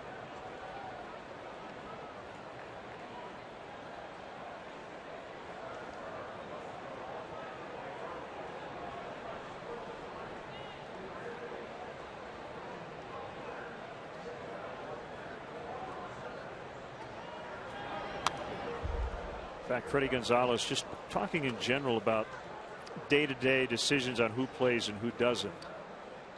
Our AT&T UVerse multi-view. Freddie it was very succinct. He said, "This is not personal. Every decision I make is about what's best for the team." He's got a struggling B.J. Upton. He had a struggling Dan Uggla. Guys who are used to playing every day. Right, and early in the year you tend to give guys longer leash because if they have a track record, you're hoping that they can kind of become the guy that the back of their baseball card says they are. But at some point in the year you start to think, okay, maybe it's not going to happen and I've got to put my best team on the field. The players essentially make up the lineup card by their performance.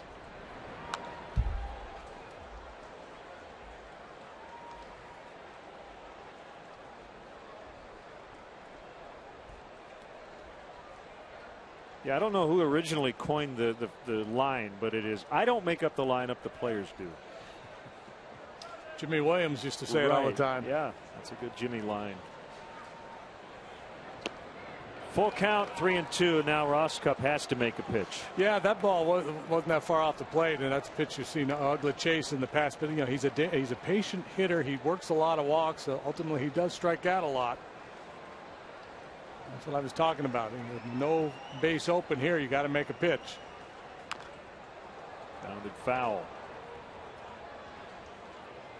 Yeah, this feels like a 3 true outcomes plate appearance, doesn't it? Feels like it's going to be one of the 3.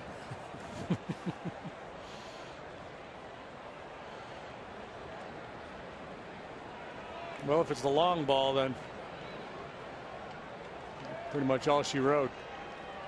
This Cup would like to strike him out. Oh, somebody got hit. David Bell, but he's all right. He and Dave McKay stand in the same spot because of the defensive alignments. He played the hot corner for many years. Get your chest in front of it, David. Ryan Bogusevic saying, "Better you than me." Well, there it is, the strikeout. That's the one Roscup wanted. And he gets out of it. They leave him loaded. 5-1 Atlanta.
The Chicago Cubs is nearly complete. The new Mesa facility will have features reminiscent of Wrigley Field with a unique Arizona feel.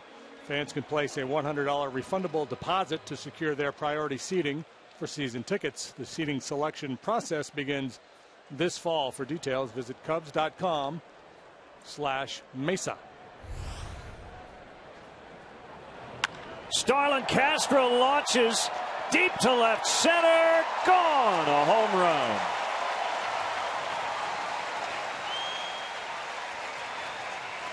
Number 10. 5-2 now.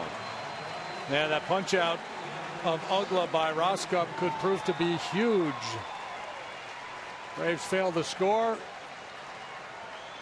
Castro goes deep, and we got a 5-2 ball game. He's 10 for 24 now off Paul Maholm in his career. Ooh, that moved right into the sweet spot for him. It's the Ford home run replay. No doubt about this one. Cubs went deep 3 times yesterday.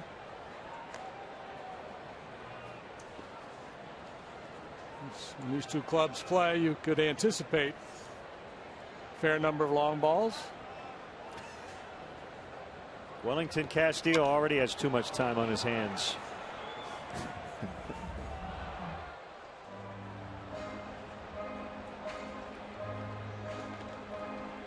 Saying that water's cold, man. Come on. Don't cool me off.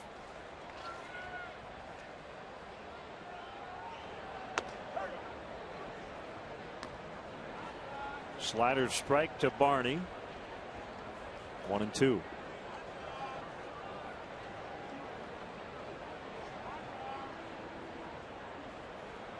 There it is in the dirt. This Braves club tough to come back on. Their bullpen is really, really good. Hector Rondon gets it cranked up in the Cubs pen.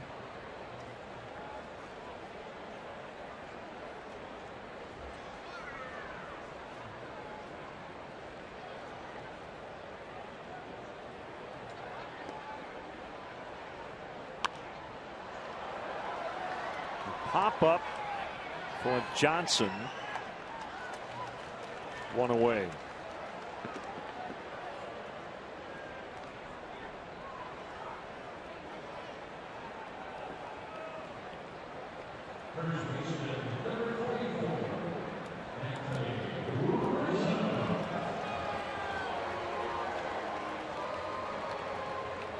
There's Rizzo already 2 for 2.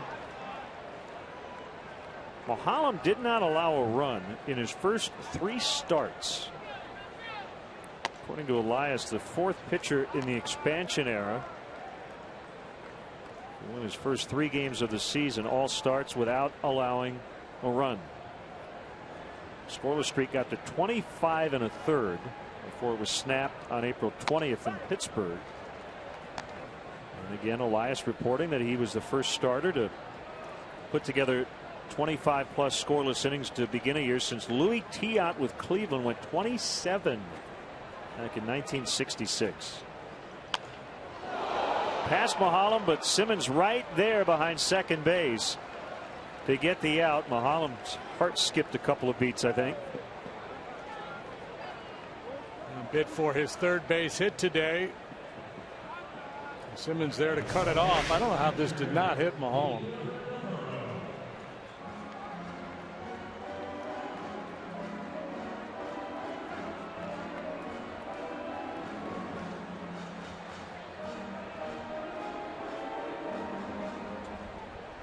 I think he's fortunate it didn't.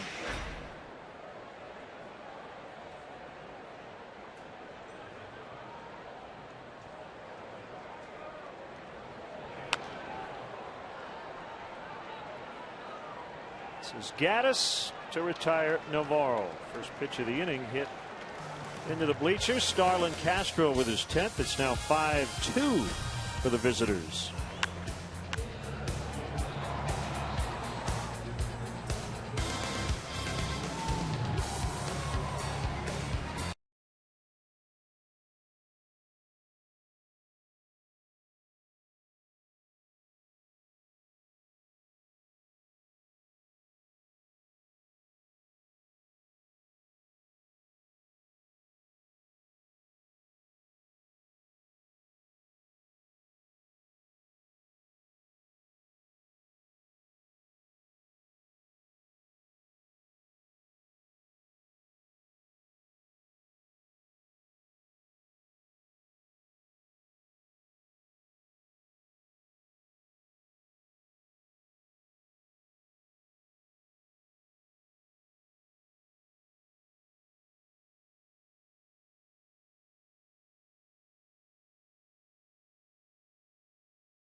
Cubs in-game live only at csnchicago.com. Brought to you by Comcast Business Class. Rookie right-hander Hector Rondon. He's been with the club all year. He's a Rule 5 pick. Well, Zach Roskup did not pitch a clean inning, but he posted a 0, and that was critical. That punch out of Ugla came after a couple of walks and a double, but he left the bases loaded. Castro has since gone deep. Rondon works the top of the 6th.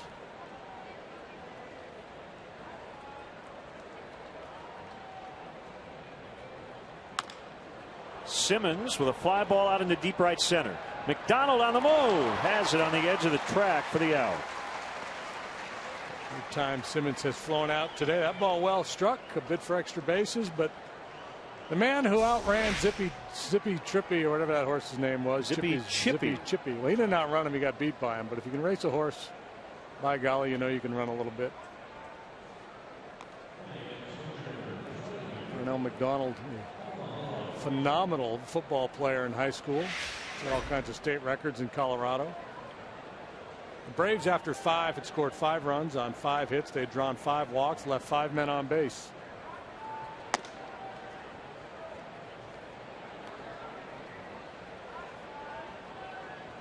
That doesn't mean anything. I was going to say, and right along those lines, here's number 28.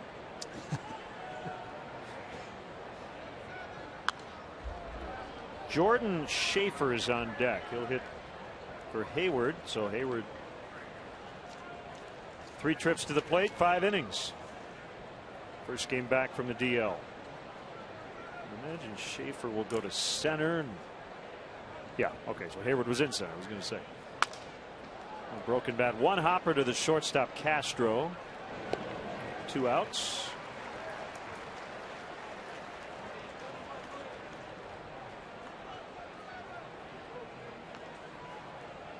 Understandable that Freddie would want to ease Hayward back into things.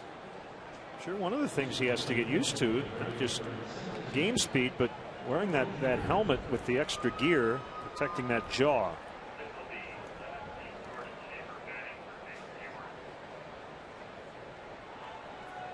He went 0 for 2 with a walk and a run. Hayward did. Now it's Schaefer.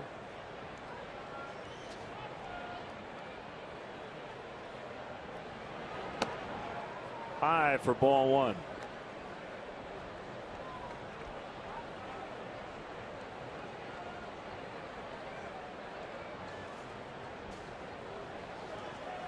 Schaefer back with the Braves. He was a 3rd round pick in the 05 draft, but some time in Houston 2011 and 12. He's given an opportunity to win an everyday job in Houston.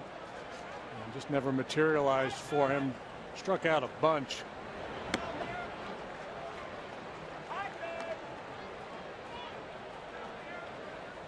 He was the Braves' #1 prospect according to Baseball America, but that was 5 years ago, 2008. He's now 27.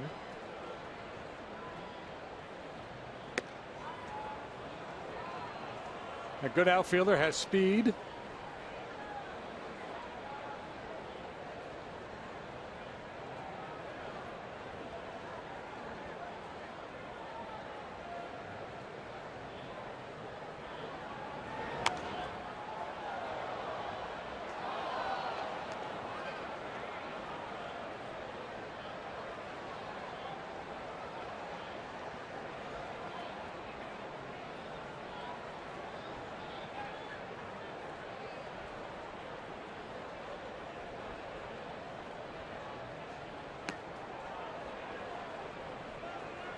It's full 3-2 with Upton on deck.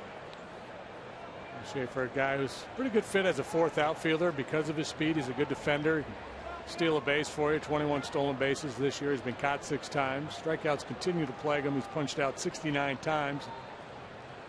221 at bats.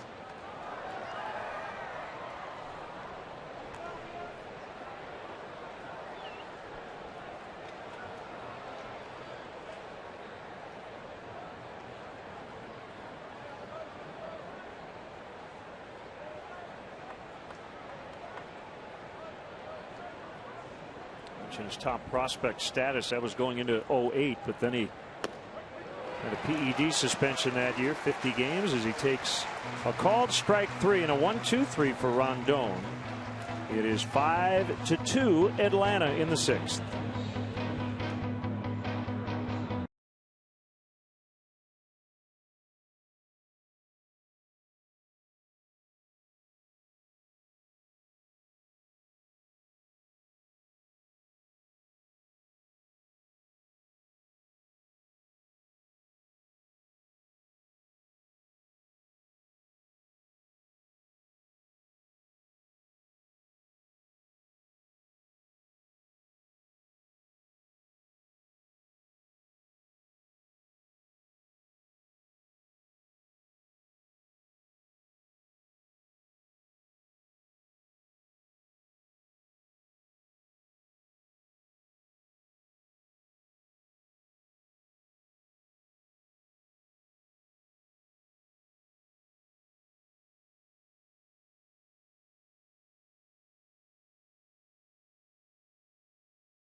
Working his way back from some elbow issues. Had his last start skipped and has been sharp today as he faces Donnie Murphy. Murphy has struck out and grounded out. Holland back on the Wrigley Field mound for the first time since he was a Cub. 1 ball, no strikes.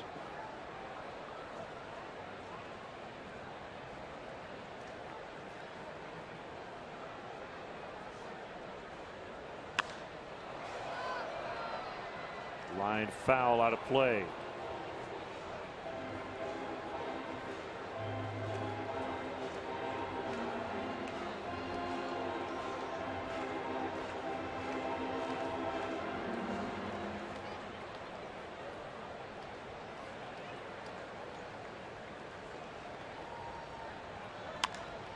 High fly to left. Gaddis back to the warning track. He'll watch it go. It's a 2-run ball game. That's his 11th.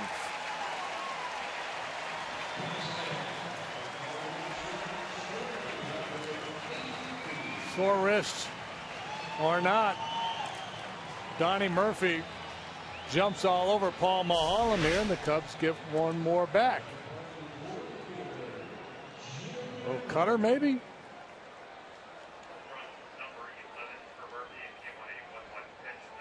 I think it was a changeup. Change or a slider. There's a port sider up in the Brave bullpen.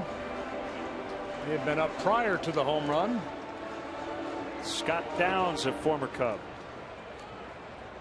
Maybe with a little more urgency.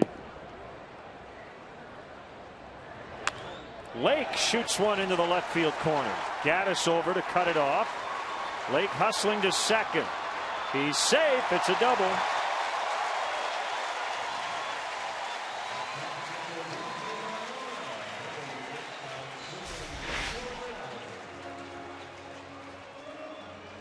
Another good swing of the bat by Junior Lake, and into the left field corner it goes. And again, he's always looking for 2.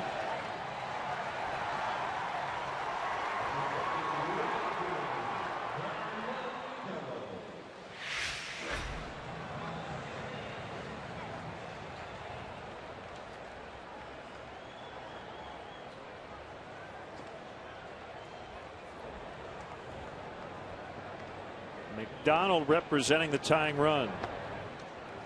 Low for a ball. Veteran right-hander Luis Ayala has joined Downs.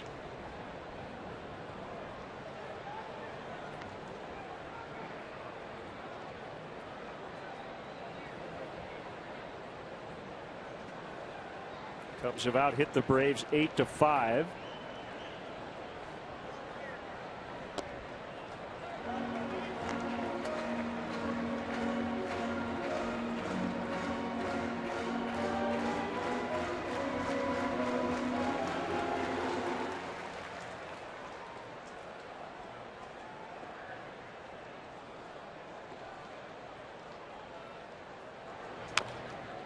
Chopped foul. I wish our good friend Carol Haddon a happy birthday. Cubs season ticket holder for the past 42 years. Her box seat cost $3.50 way back when.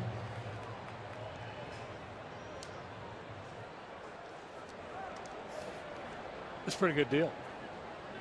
How many years? 42 years? Yeah, so 71, 72, something like that. McDonald grounds out to third. Blake has to hold at second. Bring up Ryan Sweeney, but first Freddie Gonzalez to the mound. And glance at the bullpen. That's probably it for Mahalam. Downs has already started his jog towards the mound.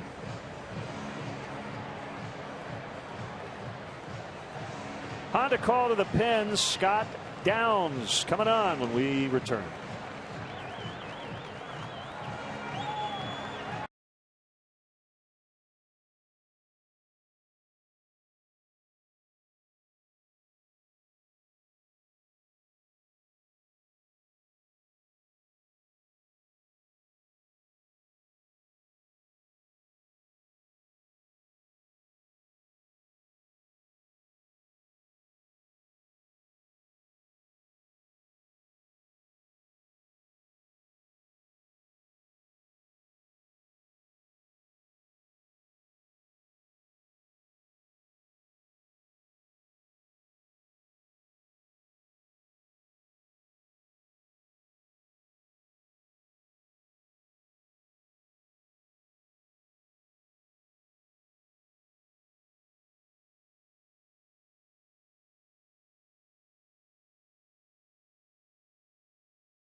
Kick things off. The 29th annual Cubs convention is at the Sheraton Chicago Hotel and Towers, January 17th through the 19th, 2014. You can reserve a room at cubsconvention.com, or you can call the Sheraton Chicago and make sure you ask for the Cubs convention rate.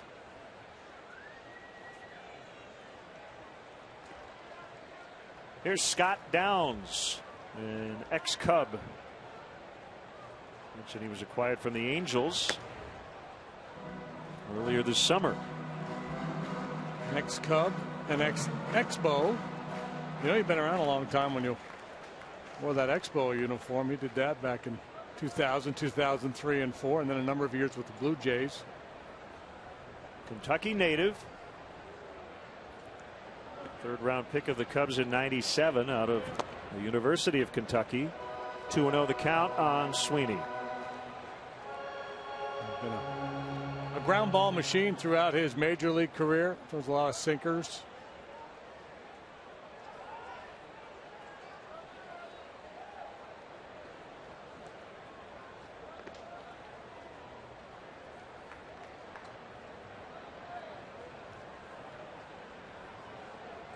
pitch. High drive to right. Way back there. And caught. Lake will tag. Man, Sweeney just missed a game-tying homer. Up to right up against the door. You saw him look at Schaefer as if to say, I didn't know that was going to stay in. Yeah, off the left-hander, he gets some lift on this pitch from Downs. Just doesn't quite get enough of it to get it out of the ballpark. And feeling for the Ivy, eyes on the ball the whole time, puts it away. There's Valbuena with 2 outs. Obviously, had McDonald been able to advance Lake, that ball would have been enough to get Junior home. Now that job falls to Valbuena here with 2 outs.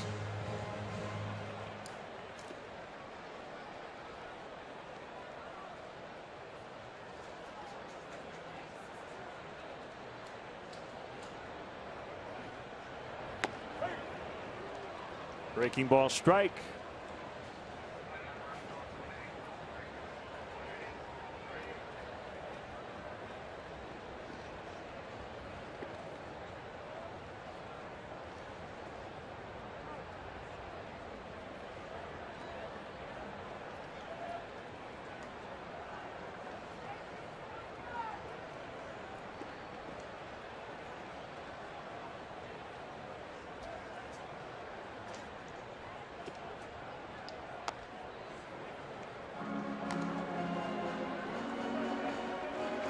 And 1 on Luis.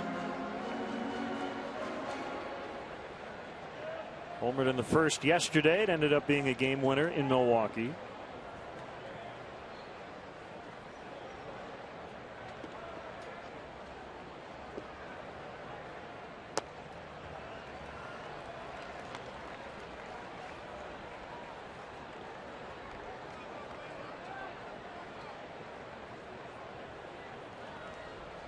Castro on deck. 5-3 Atlanta here in the 6th.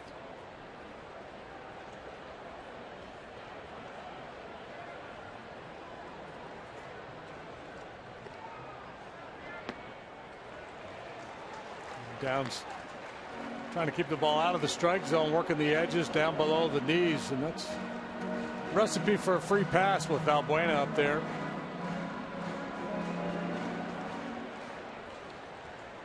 Probably the Cubs' most disciplined hitter.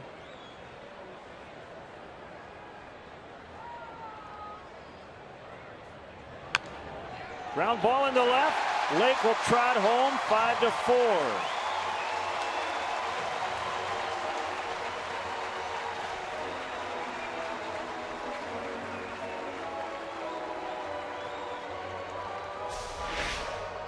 Downs does challenge him up in the zone a little bit, and kind of a funky 3/4 swing by Valbuena, but it works.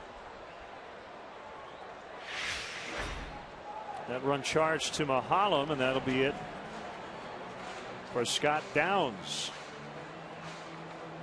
Comes Luis Ayala with Castro coming up. On to call to the pen once again. It's a 1-run ball game.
We saw the veteran lefty, now a veteran right-hander, Luis Ayala, who's on for the 36th time. He's 2-1 with a 297. He's kind of the right-handed version of Downs. There's a lot of two-seam fastballs. He gets a lot of ground ball outs. And he pitched for the Expos. Yeah, this club is leading the world in Expos. Tying runs at first. That's Valbuena. And a pitch to Castro. Called strike. With Montreal, and then with that club when they moved to Washington.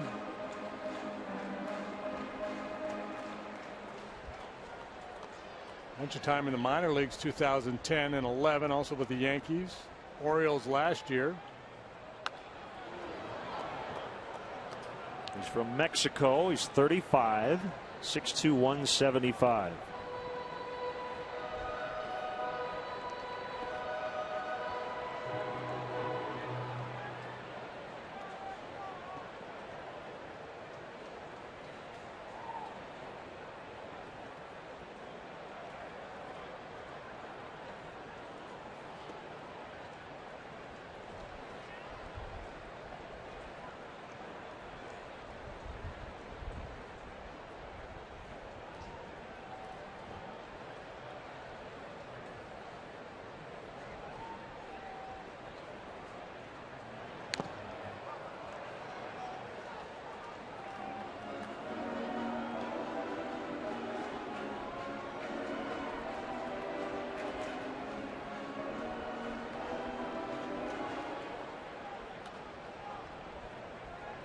Cubs trailed 5-1 at one point and have scored the last 3 runs.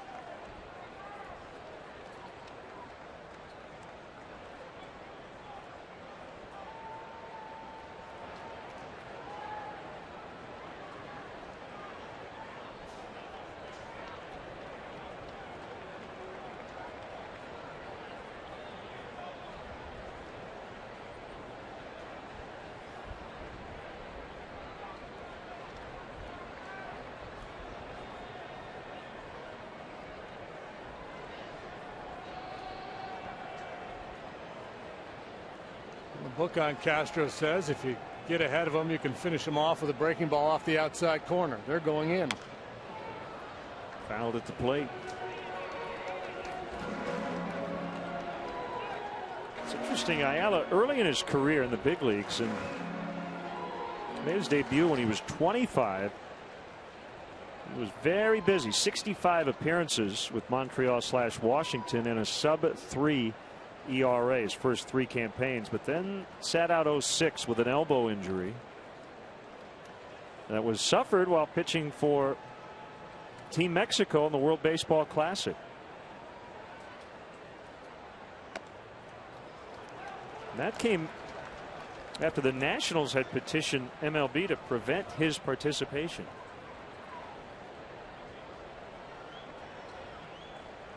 So he had a little pre-existing condition. Yeah, he had like a bone spur removed the previous October, and then he got hurt in the World Baseball Classic, had Tommy John surgery.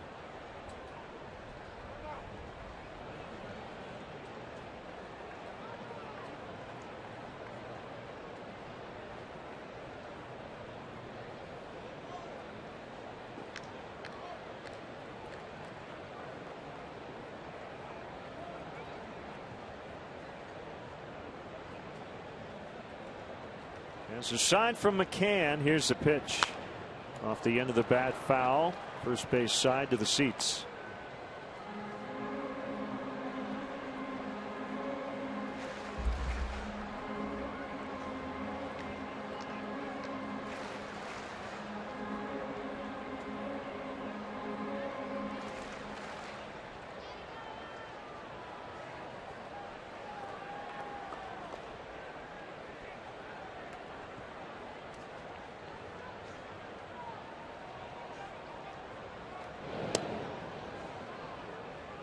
Two runs this inning. Murphy started it with a homer. Pinch hitter Valbuena just knocked in Junior Lake. And Ayala's the third Braves pitcher of this inning.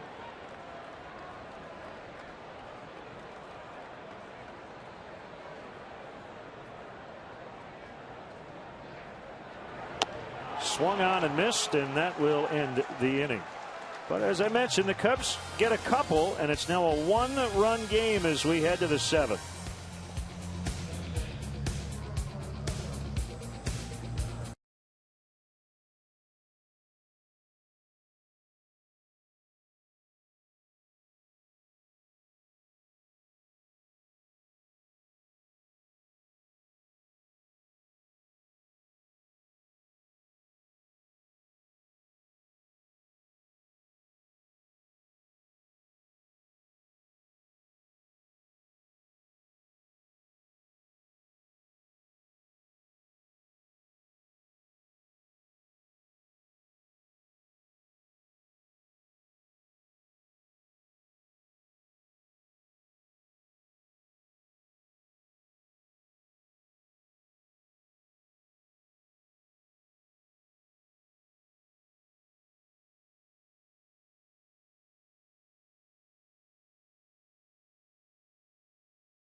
What's happening, folks? Nice to be back at the old ballpark. And, you know, they're getting to the point now. What are they, 24 games under? They don't allow you to sing anymore, but you can go in and pitch the bottom of the 7th.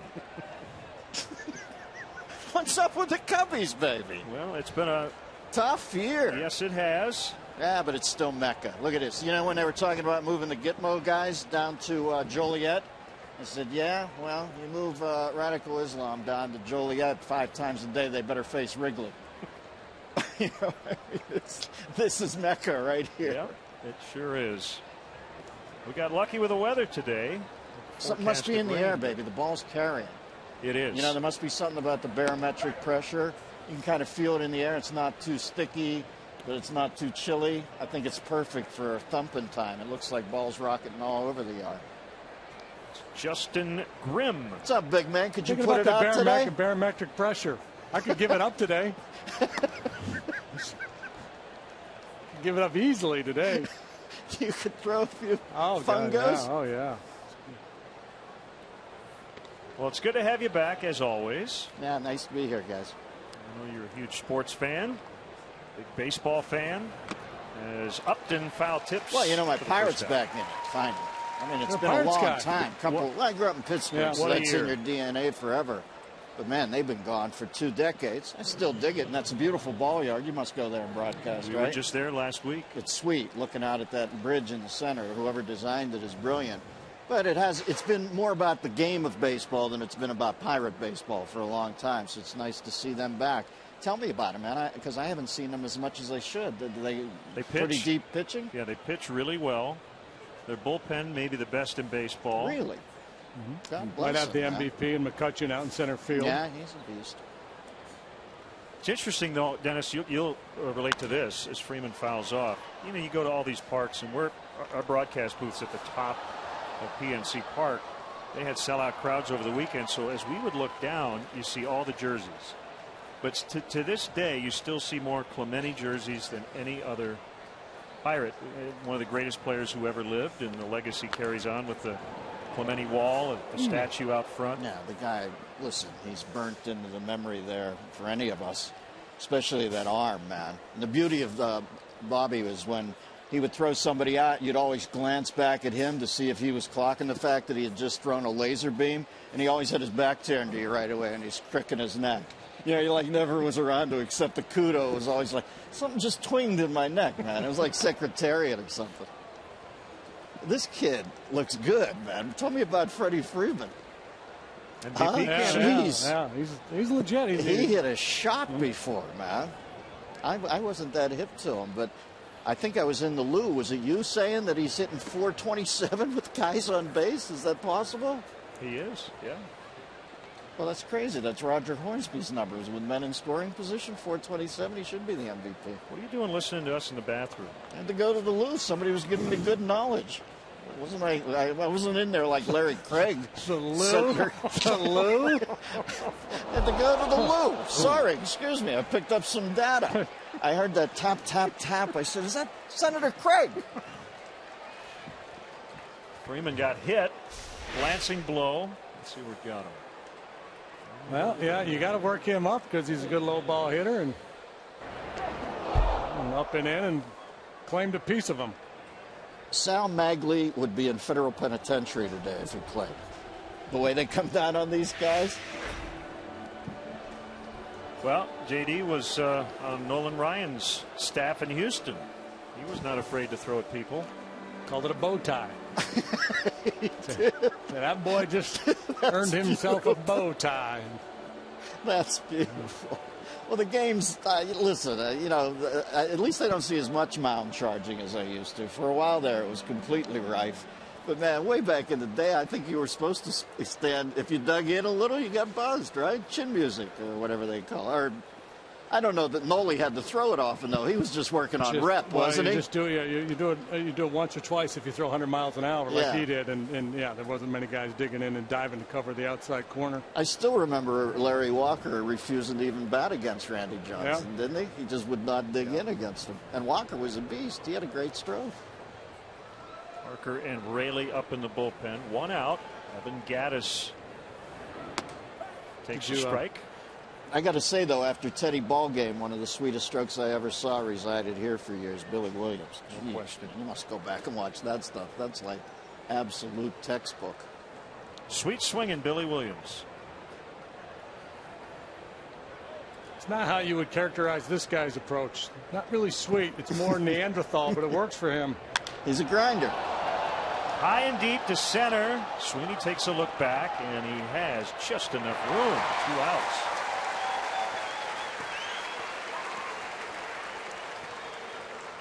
How many games left in the season, boys? I'm that out of it. Must be under single. Is it in single digits? 9. Yeah. Including today, the Cubs have 9. The Braves have 10. How's the Cubbies farm system? You got Very good. Any cavalry on the horizon? Very good. Mostly in the lower levels, but yeah, the Cubs are very excited about their prospects. They'll have Javier Baez here tomorrow. And what are they spending? How much money have they got right now? Well, the payroll actually has gone down a little bit because of all the high-paid veterans they've jettisoned, including Alfonso Soriano, who's been great with the Yankees. But they'll get some big contract guys once the kids are ready. You supplement with veterans. You know, the Braves are a young team. As good as they are, they're not the veteran-laden team we remember 10 years ago. I think the thing is now, JD, you can chime in on this. It's not a younger game per se, but the value of a 25-year-old maybe is higher than it's ever been. Well, and there's, because of PEDs, right? There's, the guys that could extend their careers into their mid and late 30s and still play at a very high level. Those numbers are going down. So I think there's more value in acquiring young talent, and cost certainty that comes with young talent, I think, is the way most people are trying to assemble their club now. And then when you're ready to compete, then you write the big check for, to a couple of free agents to get you over the hump. All your heroes, I mean, they retired when they were 34, 35. Maybe Hank Aaron would and go to 40, 41, but that was rare. They went forever. Yeah. If Barry Bonds ever does get in, instead of a bus, they had to put his right buttock in there. Take a little plaster cast of that. Put it on the wall. Just Barry Bonds, little belt pulled down, that right buttock right there. That reminds me. So, okay, you had to make Al squirm a few times in the booth, right? That's not that bad a squirm. He's that's the guy not. who was shooting up into his bum. Listen, I'm just, it just led me into that. It's a segue. Come on, Al and I, I used to like to make Al laugh. And what would make him laugh is the weird references. I told this story on the radio side. I'll tell it here while this guy warms up. We're doing Minnesota game one night. And if you got Al laughing, he couldn't stop. Like he would say, like the incongruity, the weirdness would get to him. And he'd just go, stop. So we're doing a game in the Metrodome. Chris Carter gets hurt. They're wrapping his ankle on the sideline. We're live on the air. They got this big ace bandage out. And I go, Al, I haven't seen that much fabric used since the environmental artist Christo wrapped the Pont Neuf Bridge in Paris. I remember Al hits his sneeze button. He looks over there. He goes, what the hell are you talking about? And Omar down in the truck, our producer, he's an art aficionado. I hear him say, no, Al, Christo, environmental artist, solid reference. That's a solid reference. I'm thinking they should hear this at home, how weird this is. Back to the game. That's one thing I learned. They're shut up when the play-by-play starts. Here's Brian McCann against lefty Brooks Raley. Well, hey, this is local TV on baseball. I mean, we're here 3 hours, sometimes 4 hours a day, 162. I mean, we've got 500-600 hours. It's a great gig, man. So we can let our hair slop, down. Yeah, right? all the Christo references you want. We're good. Well, I said my memory of childhood, a kid watching baseball in black and white back in the Berg when they played out here in Chicago was Adolfo Phillips getting wrapped up in that ivy for 3 days at a time. They had to send in a crew with machetes to get him out. Another guy got hit. McCann, second. Got hit in the foot. McCann got hit in the Tom McCann.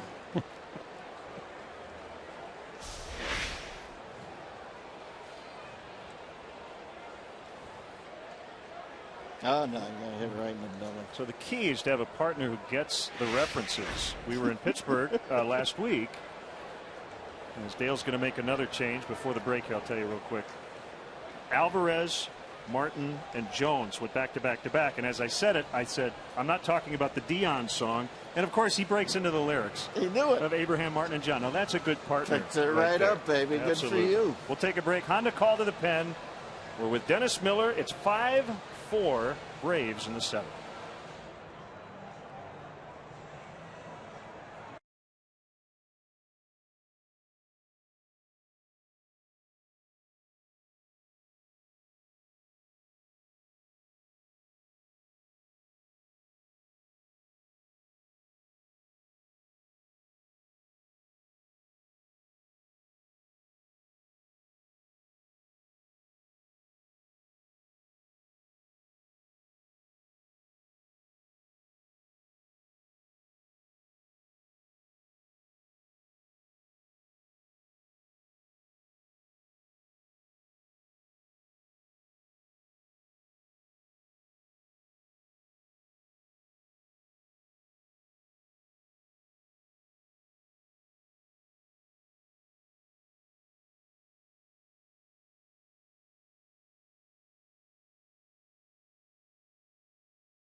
Zuba's Night in the Budweiser bleachers. Your Zuba's Night special event ticket includes a pair of official Zuba's pants in Cubs colors. For more info or to purchase tickets, go to Cubs.com/special events. God, I just leaned out of the booth and Moises Alou started yelling at me that I had gotten in his way. I knew that was coming. Here's Chris Johnson against Blake Parker. Two base runners, both hit batters here in the seventh. We had a plethora of Alous when I was a young man watching ball. We had Felipe, who was a great player for Milwaukee Braves, I think. Then we had Matty in the Berg. He hit only singles, but he hit a lot of them. And then Jesus in Houston. all played in the outfield together once. Did they? Yeah, with the Giants. I think they all got together. Oh, that's a cool. I didn't know that. Man. We always wondered groovy. where their long-lost cousin Bob was. Bob. Listen, I was telling the story on radio that when Bob Prince, who was the Pittsburgh announcer, let's do the play-by-play for a sec here. The gunner. Yeah. He got transferred to the show. Well, here we go. Time to sing. All right, I got to sing. All right, here we go. Take me out to the ballgame. Comedian and TV personality Dennis Miller. All right, Capits, let me hear you. And a 1, and a 2, and a 3. Take me out to the ball game. Take me out with the crowd. Buy me some peanuts and Cracker Jacks.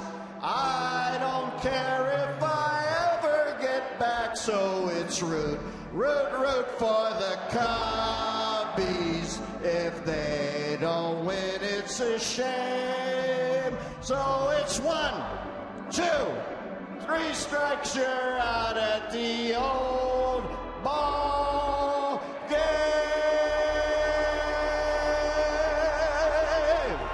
Beautiful.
Available. Tours include visits to the press box, clubhouses, dugouts, as well as a chance to actually step on the field. This must-see Chicago attraction houses almost 100 years of history for game days and non-game day schedules. Or to book your tour, visit Cubs.com/tours today.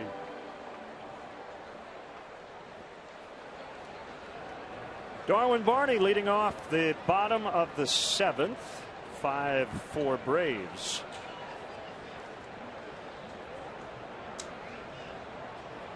Braves bullpen ERA of 2.42, the best in Major League Baseball. They're tough to come back against. Kimbrel, the closer, and one of the best in the business. So it'd be a good idea to get something done here in the 7th.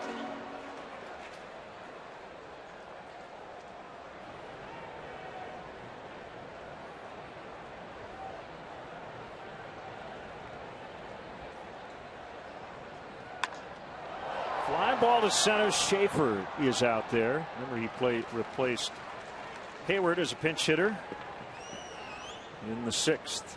Time for our AT&T tweet. As a special request for Anthony Rizzo. Okay. Fitzy Aaron. Of all the fish in the sea, will you go to homecoming with me? Oh, that's nice. Well, we can't ask Anthony right now, but we'll do our best after the game. Pitching change. Honda call to the pen. Pitching change? No way. Believe it. I'm stunned.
Anthony Rizzo.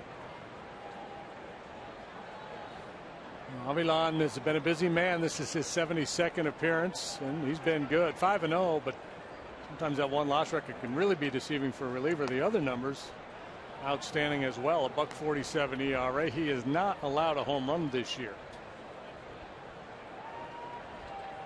A ground ball pitcher. 2-seam fastballs. Kick and the 2-0 misses. 3 balls, no strikes. Well, they're wearing out a path from each bullpen. We've seen Ross, Cup, Rondon, Grimm, Raley, and Parker for the Cubs. Downs, Ayala, and now Avilan for the Braves.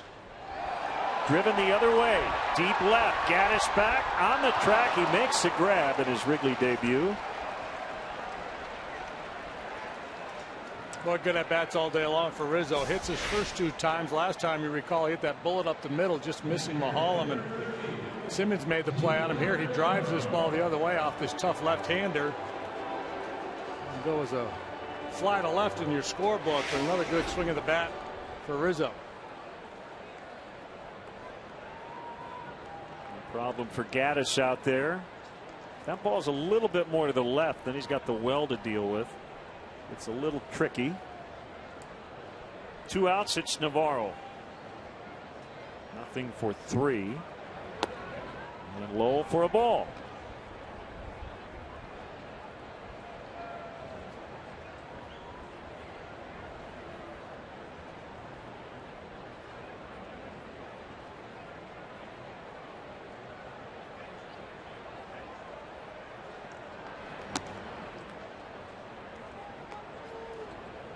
Avilan worked 31 times for the Braves last year, 36 innings, and allowed 1 home run. So in 97 plus innings of big league work, he's only allowed 1 long ball.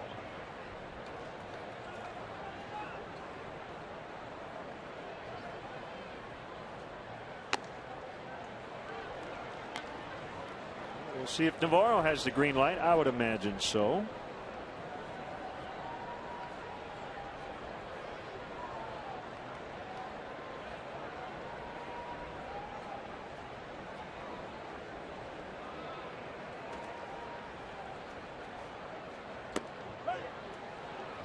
Pitcher strike, 3-1.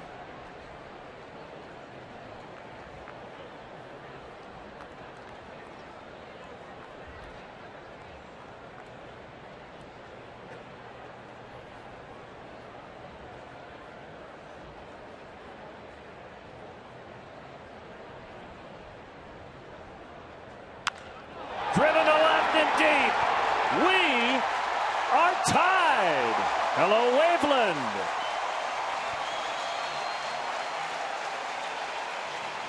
Stands to reason that the first home run he gives up would be to Babe Navarro. We talked about Navarro's outstanding numbers this year from the right side of the plate. And we're back to even. No doubt about it, home run off the bat of Deoner Navarro. Home runs aplenty in this game. Boom. Talk about a cripple fastball, and Navarro does exactly what you're supposed to do with it.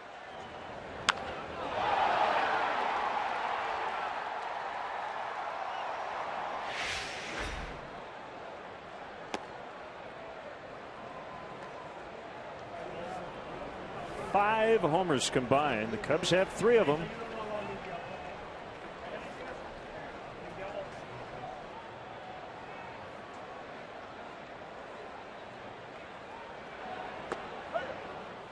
Time for Xfinity high-speed action. Let's check out Murphy's blast.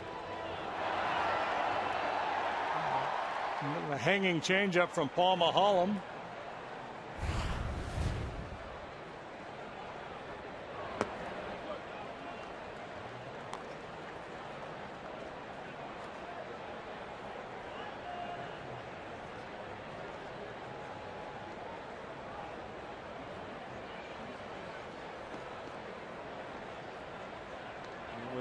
That home run, Pedro Strop just grabbed the ball and was quickly playing catch in the Cubs bullpen. 2-2 on Murphy.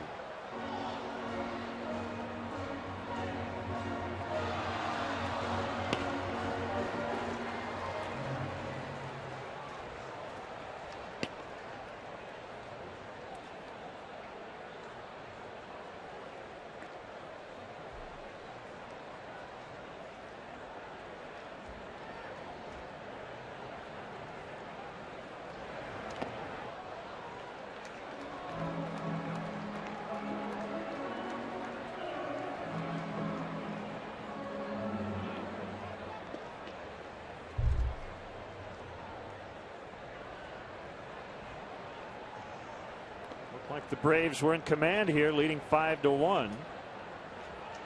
Cubs have come all the way back to tie it.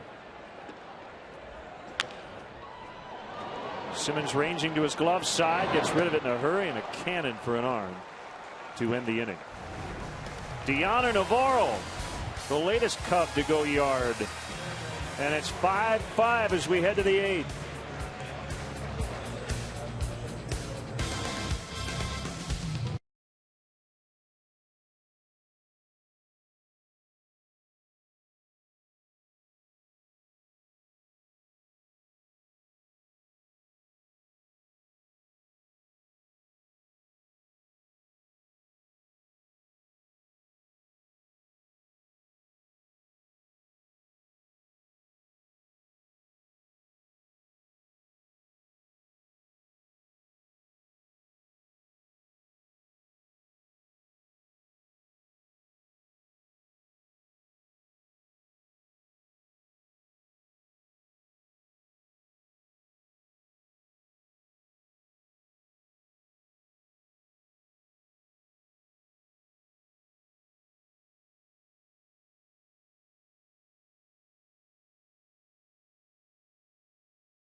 In this game, now that you look back, was Zach Rosscup against Dan Ugla in the 5th inning. Our Davis slow-mo replay. We thought walk, homer, strikeout were probably the best possible outcomes based on Ugla as a big league hitter, and fortunately for the Cubs, the strikeout occurred. Yeah, it was after an intentional walk was issued to Chris Johnson to load the bases. Rosscup against a very dangerous hitter in Dan Ugla, albeit a guy who's struggling in terms of batting average, and no room to put him on. Finished him off with a good breaking ball there on a 3-2 count. So Ugla faces the right-hander Parker. We've got Johnson to get out of the 7th, and a breaking ball is outside. It was top half of the 5th. It was a 5-1 ball game at the time. If Ugla punches a single somewhere, it's 7-1. If he goes deep, this game is over.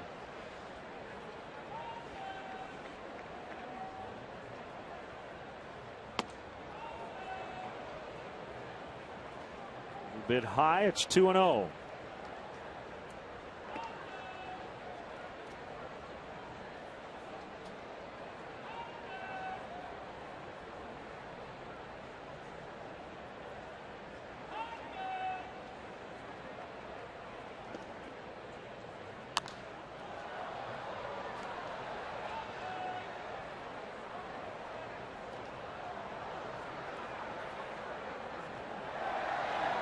David Carpenter, a right-hander, he's been a big piece of the Braves' pen.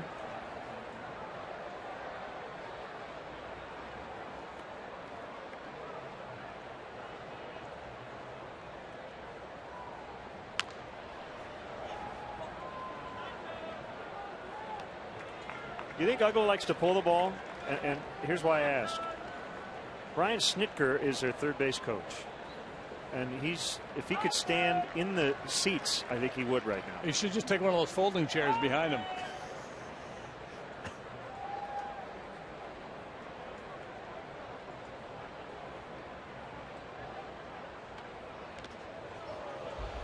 Well, you know, the book on Uggla has been, you know, powerful, patient, good inside. She's got short arms, very strong. I mean, look at the pipes on this guy. There's Popeye. Yeah, and when he's at his best, boy, he gets those hands pulled in and he can turn on an inside fastball.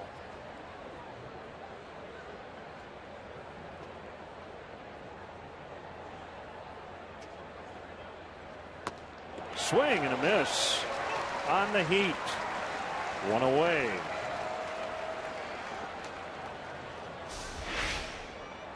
They challenged Parker him. does not shy away from contact. He's very aggressive. He throws a lot of pitches over the heart of the plate.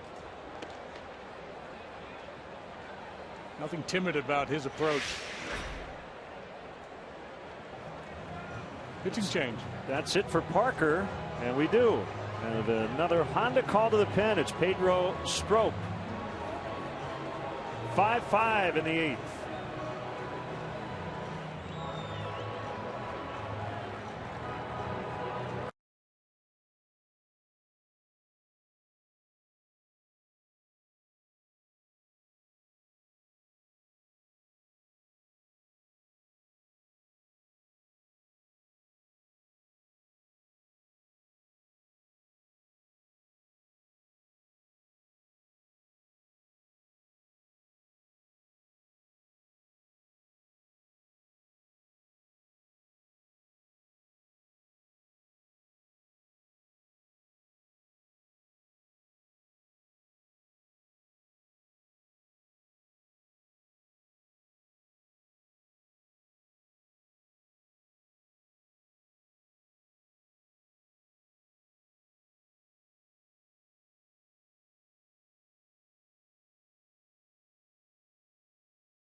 Pedro Strop against Andrelton Simmons.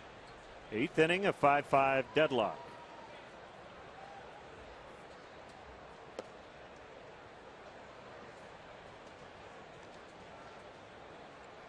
The entire body of work for Strop this year with Baltimore and the Cubs. 2-5, 467. Far better in a Cub uniform. He worked a scoreless 8th yesterday. Top to third, and Murphy realized he was not going to have a play, just patiently waited for it to go foul.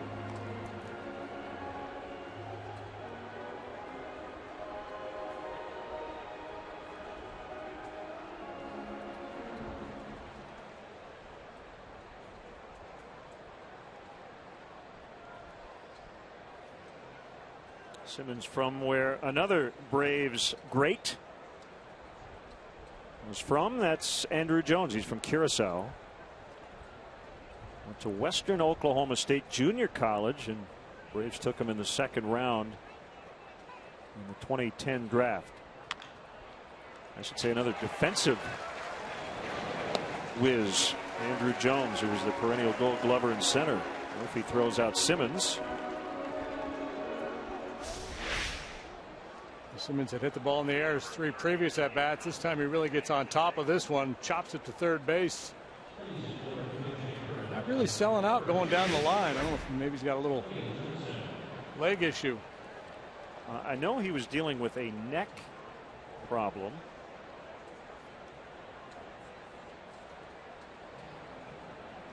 This club has a lot of Johnsons. This is Elliott. They also have Reed. And Chris.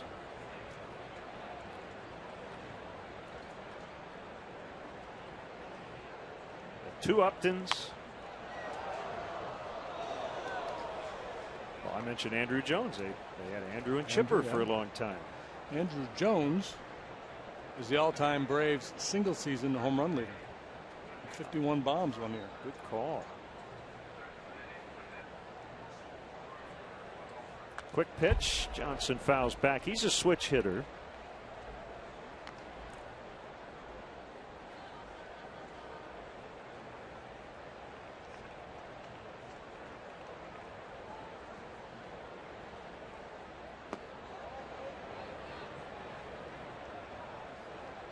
One and two.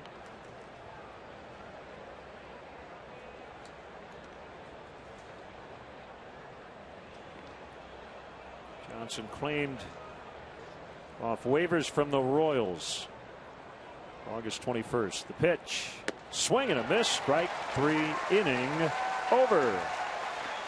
We go to the last of the eighth. 5-5.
Authenticated Cubs memorabilia, from game used balls, bases, and jerseys to autographed bats and photos. Cubs Authentics has the most exclusive Cubs memorabilia.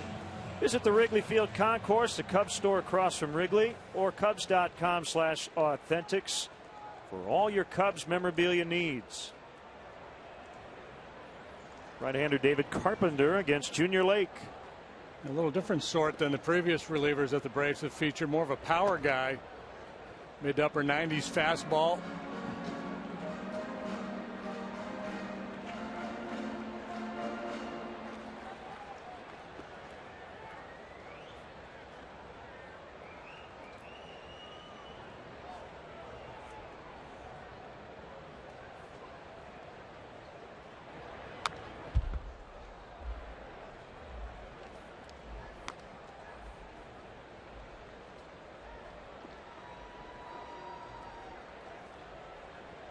Carpenter, one of those guys who originally signed as a position player, then converted to the bullpen. He was with the Cardinals when that happened down in the minor leagues.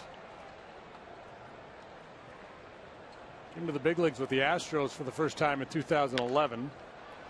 Bounce to third. Chris Johnson throws across for the out. Somebody tweeted that the Navarro home run broke the mailman's window out there on Waveland. Oh, really? I don't know if that really happened or if there just happened to be a mail truck out there.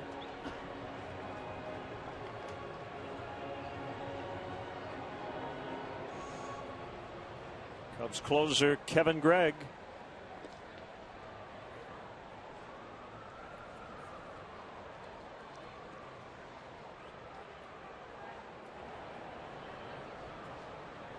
Johnson hugs the line at third. As McDonald takes ball one low. Andy Pettitte will hang it up for good this time. After the season, he initially retired after 2010. Now he's 41. Yeah, I'd imagine it'll stick this time. He was just trying on retirement before. Tough to walk away when you still got something left in the tank and you can still perform at a pretty high level. And a remarkable career for Andy Pettitte. 2 starts left, one in New York, the other in his hometown of Houston. 255 career wins, all that postseason experience, and he was really good in the postseason. PED taint will hurt his Hall of Fame candidacy. You know, most of the writers that I read consider him to be an outsider. Right. Just really good pitcher for a really long time, but not that elite level guy. How about this? Mariano Rivera has saved 72 of his 255 wins. That's the most for any teammates. One guy saving another guy's wins. Well, that group, right? All came up together, and Posada, Pettitte, Jeter, Rivera, all around the same time. They got a lot of hardware.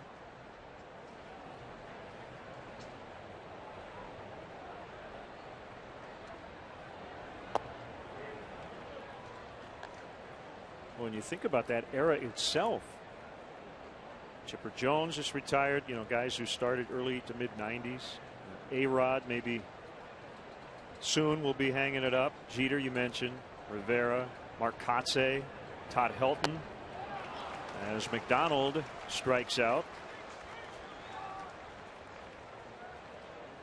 Yeah, sooner or later, Father Time gets everybody. And those guys played a good long while, though.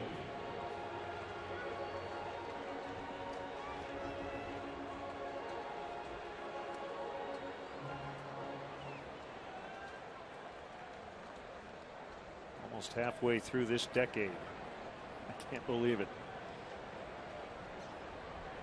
Year 2014. It sounds like a long way away. It's next year. So yeah, if you made your debut in 96, 97, you've been around for a long, long time.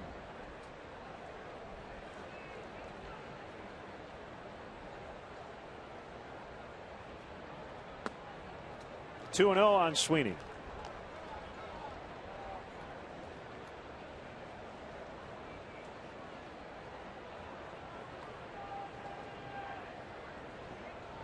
Are you going to be okay when the last guy retires who you faced? It may have happened. I'm not sure who's active that I would have faced. You ever face A-Rod? I don't believe so. I mean, I think there are guys active that were, playing at the time. Yeah, but I don't know that ever. Jason Giambi, when did he come up? That's a good one. I don't know. And what is his plan? Is he going to keep on going? You might not even know. Right. He made his debut in 95. Well, that was my last year.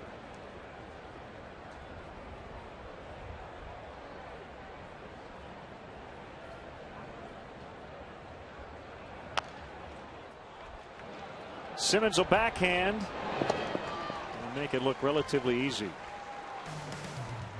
That will take us to the ninth. We're deadlocked at 5.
Budweiser bleachers during the last regular season night game of the year here at Wrigley Field. This Tuesday, it's September 24th. Cubs play the Pirates. It's Oktoberfest celebration night. Purchase your special Budweiser bleacher tickets through the special events page to redeem an exclusive limited edition Cubs Stein. For more information or to purchase tickets, visit Cubs.com/special events.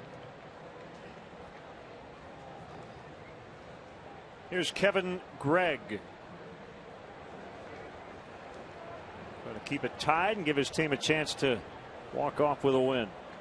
The only, quote, active player that you face, Manny Ramirez. He may or may not. Oh, man, that continue. That team in Cleveland, they could wear you out. Baerga, Lofton, Bell, Tomei. Alomar. Time to come down with a little tendonitis, baby.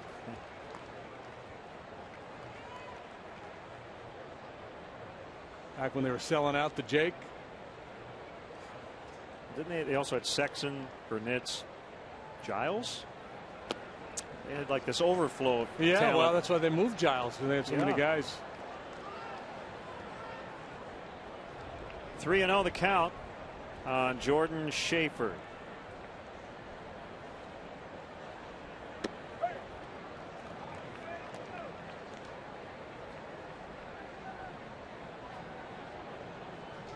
Dale Swain piecing it together today. Kevin Gregg, the 8th pitcher used in this ball game by the Cubs. Full count, 3-2. That's after the starter Baker went 4. Greg Kimbrell, you'd rather not have to ever face him, but especially trailing late. Anthony Varvaro is the other right-hander. Just inside the leadoff walk. Kevin Gregg likes to throw that two-seam fastball that runs back to the inside corner against left-handed hitters. Did it get to the corner? No. Good call.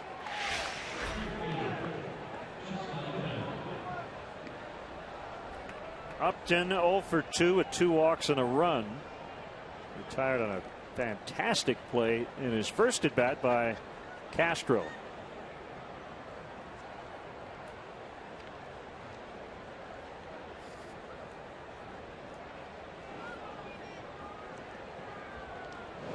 Braves don't run a lot. Schaefer's certainly a guy who might be given a green light. He might wait until there's an out. He's got 21 steals. He's been caught 6 times.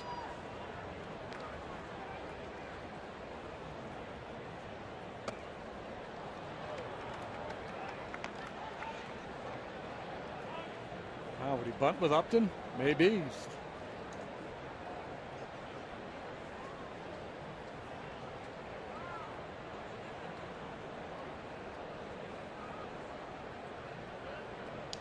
I don't think so, though.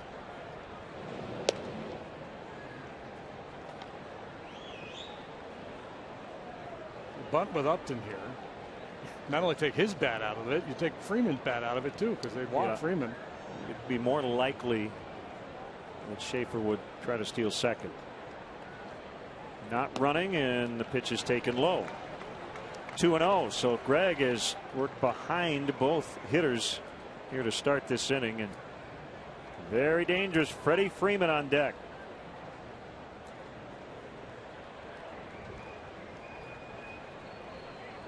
Good lead by Schaefer, still not running, and that ball's fouled. It's been a really nice pitch for Kevin Gregg, and a hitter's count. That little baby slider or cutter moves out away from the barrel. You see Upton, he was trying to unload on 2-0, so he's pulling off a little bit.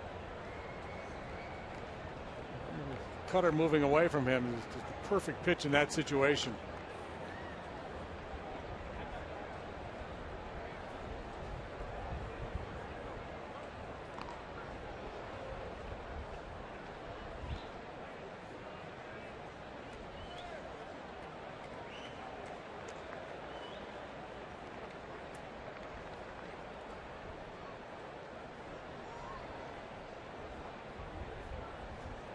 There goes Schaefer. He'll stay out of the double play as Castro will fire to first.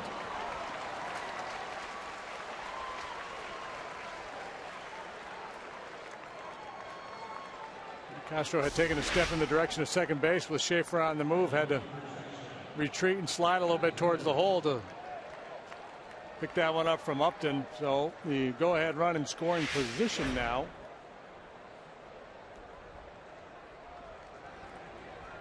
They will intentionally walk Freeman.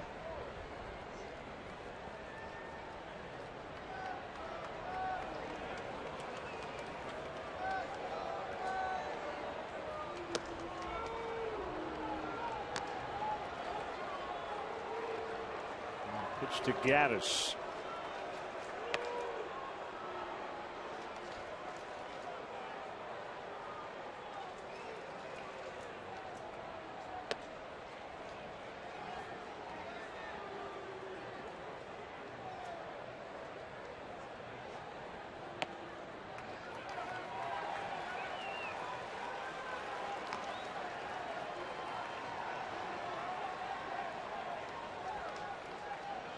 Hard to argue against walking Freeman.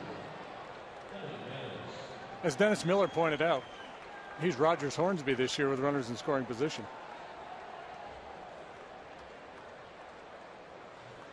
Did he say that?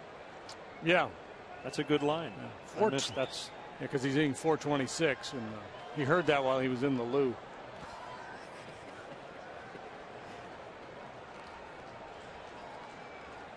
First and second, one out, and the pitch to Gaddis. Hit in the air out into right center. McDonald will get to the spot. Schaefer will tag and head to third. There are two away, however.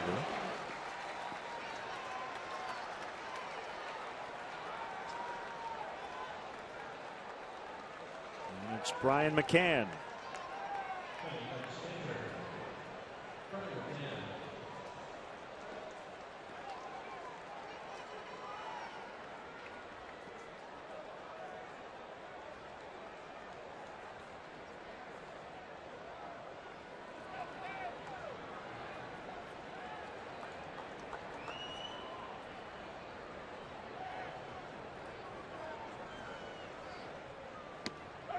Called strike.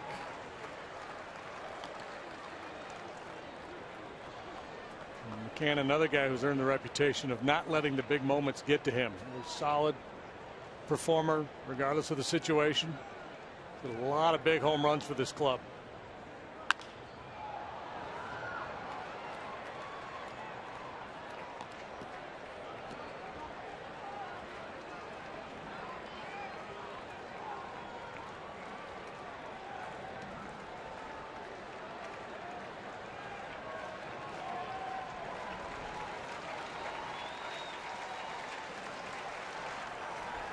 Greg's 0-2, and McCann just got a piece of it, and Navarro couldn't hang on.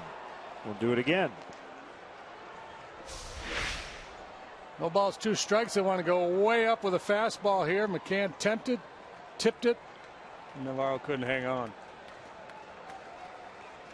2 strikes, you want to go way up or way down, and probably a little more comfortable going up with a man on third base.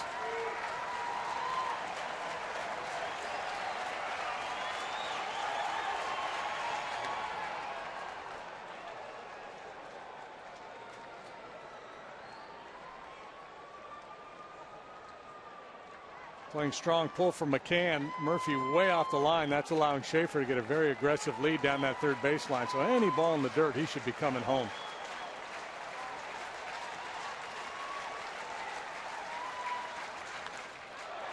And a base hit, and the Braves lead 6-5. Schaefer knocked in by McCann. 1-2 offering.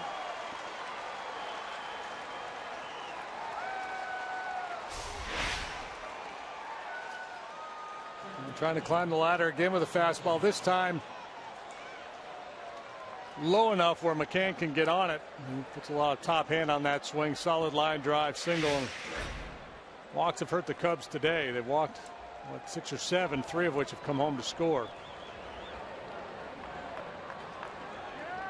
This lineup is intriguing. This Braves lineup. Now we mentioned Upton, Ugla struggling this year. That's B.J. Upton. But with what Chris Johnson has done, man, when Gaddis is hot, You go Hayward, Upton, Freeman, Gaddis, McCann, Johnson. Left, right, left, right, left, right. Looped into right. McDonald plays it on the hop. They're going to get another run as Freeman scores. It's 7-5. In other words, if they didn't have this length, JD, they could have walked McCann, but not with Chris Johnson on deck. Well, it comes down to a pick your poison kind of thing. I mean, they could have, and it would, to me, it was either way. I guess my point is you don't, not with a guy hitting 330 behind him. Yeah, and that's why you don't. But for me, you could have because of the left-right thing, but. And then you're talking about bases loaded, and and that's the thing. It's the depth of the lineup. It's the balance from both sides of the plate. It's even the guys who aren't necessarily having good years, but they're still dangerous, like Ugla and Simmons, who's not a high average hitter but has power. Giannis will run for Johnson. Well, you have a 6 hitter today who could win a batting title. Reached 4 out of 5 times.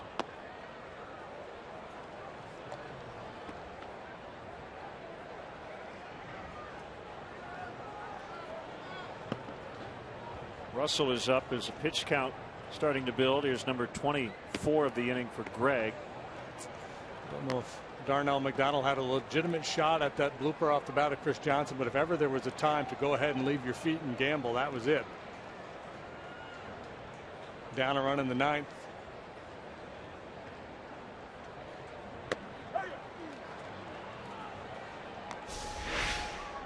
If you're down 1, if you don't catch it, another one's going to score. And I guess he just made the determination there's no way he was going to be able to lay out and catch that ball.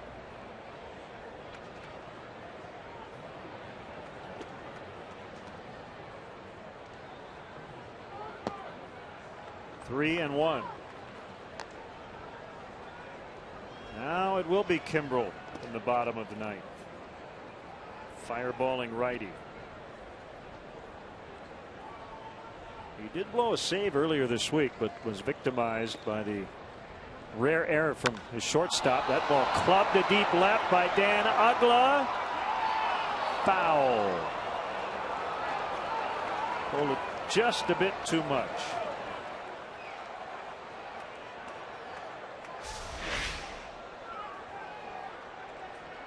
Oh man, did that one drift right back into his swing.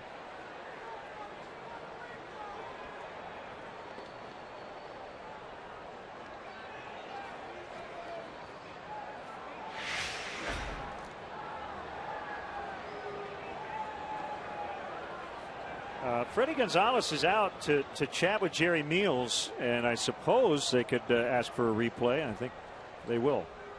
Umpires will get together.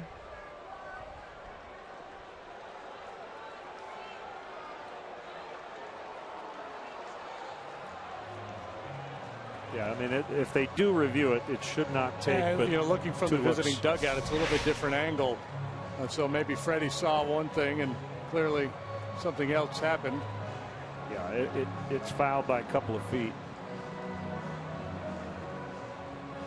That's the best angle. Yeah, I see it.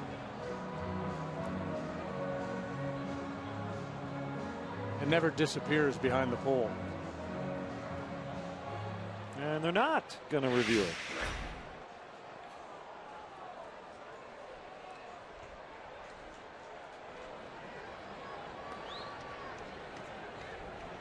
See, that's really interesting to me that they wouldn't, even though clearly it was foul. Yeah, well, I guess that's their prerogative, right? The manager can ask for it, and they say, no, there's no reason to take the time.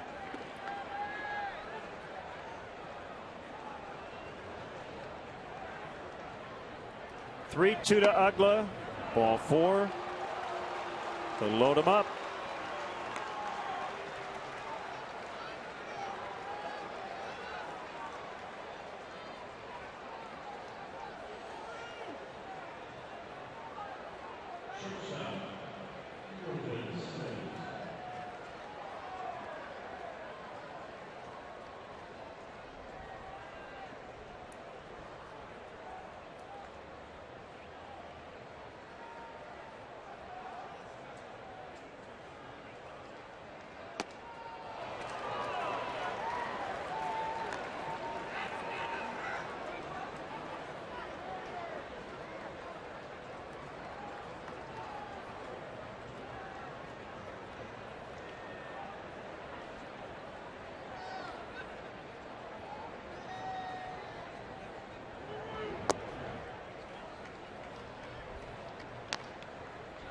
30-pitch ninth inning for Kevin Gregg.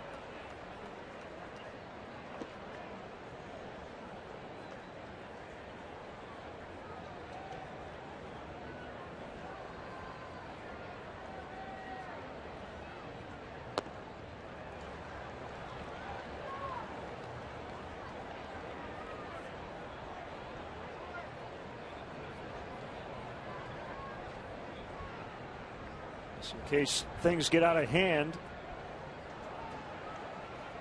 we've got another option.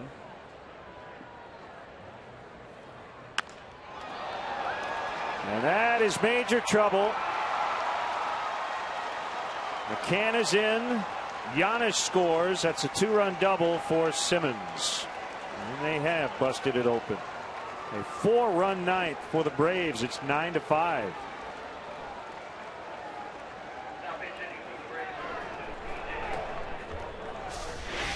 You see how the Braves choose to play in the bottom of the inning, but they're not done here in the top yet. Talk about Simmons being one of those guys who is not hitting for a high average, but does have power, and he displayed a little bit of it there.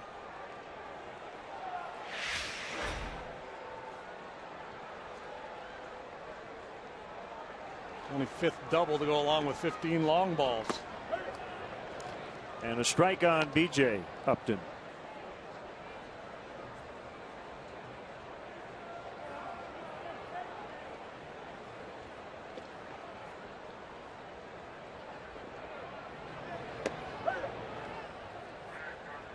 My guess is that a 4-run lead, Freddie Gonzalez will still bring in Kimbrel. He's got him ready because any sort of danger for anybody else, and he's got to get him into the game anyway.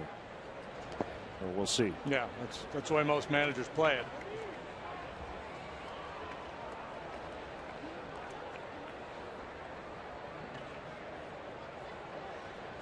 So he's got Varvaro, who right now is just kind of watching.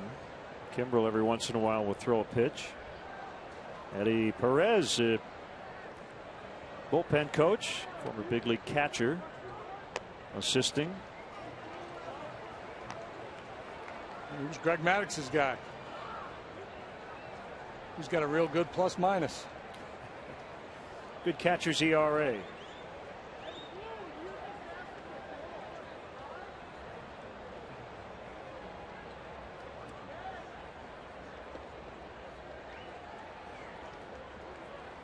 I think we can safely say if the Cubs have a safe situation tomorrow, it'll be Pedro Strop and not Kevin Gregg, who had to make 37 pitches to get through a rough ninth. The Braves get 4, and it will be Kimbrel when we come back.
Johnson.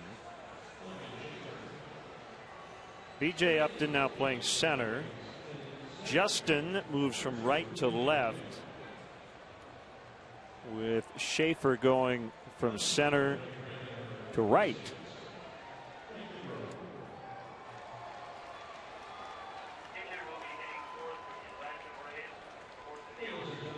And Craig Kimbrell will face Nate Sherholtz to start.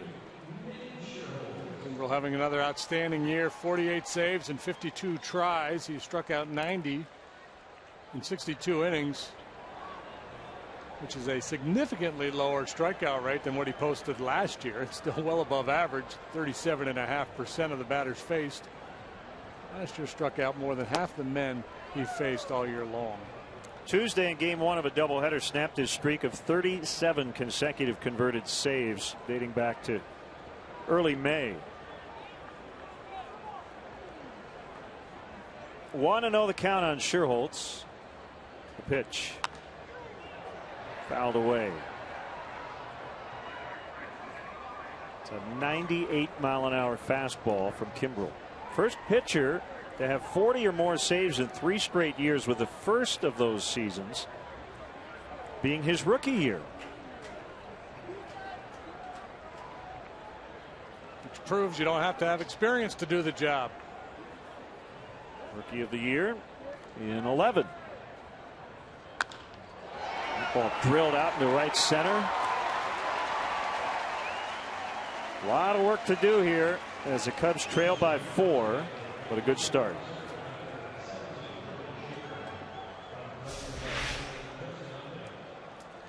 Low fastball, and Nate just drops the head on it. He's easier to get to down there.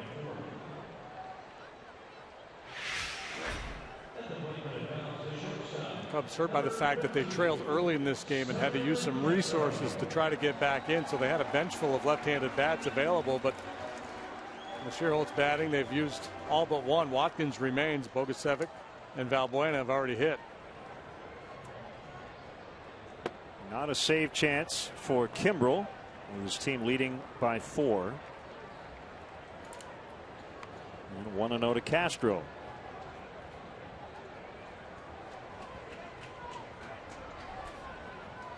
Kind of funky the way he holds his arm out there. From Huntsville, Alabama. There's no real reason to do that other than I got to have a signature look.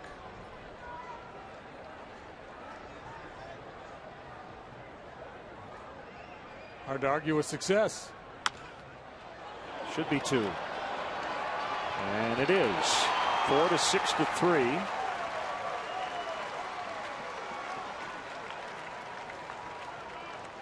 Time now for our Coors Light Freeze Cam. Couple of big RBI knocks coming with 2 outs in the top of the 9th. Brian McCann lining one over Darwin Barney. You see location.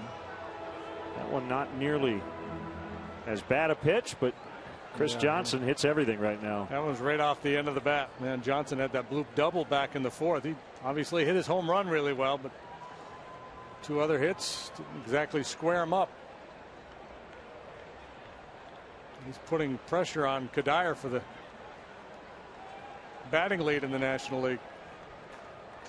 Johnson finishing the day at .331, so tied with Kadire, as the Rockies will host the Diamondbacks tonight. 1-0 on Barney. 2 outs in the 9th.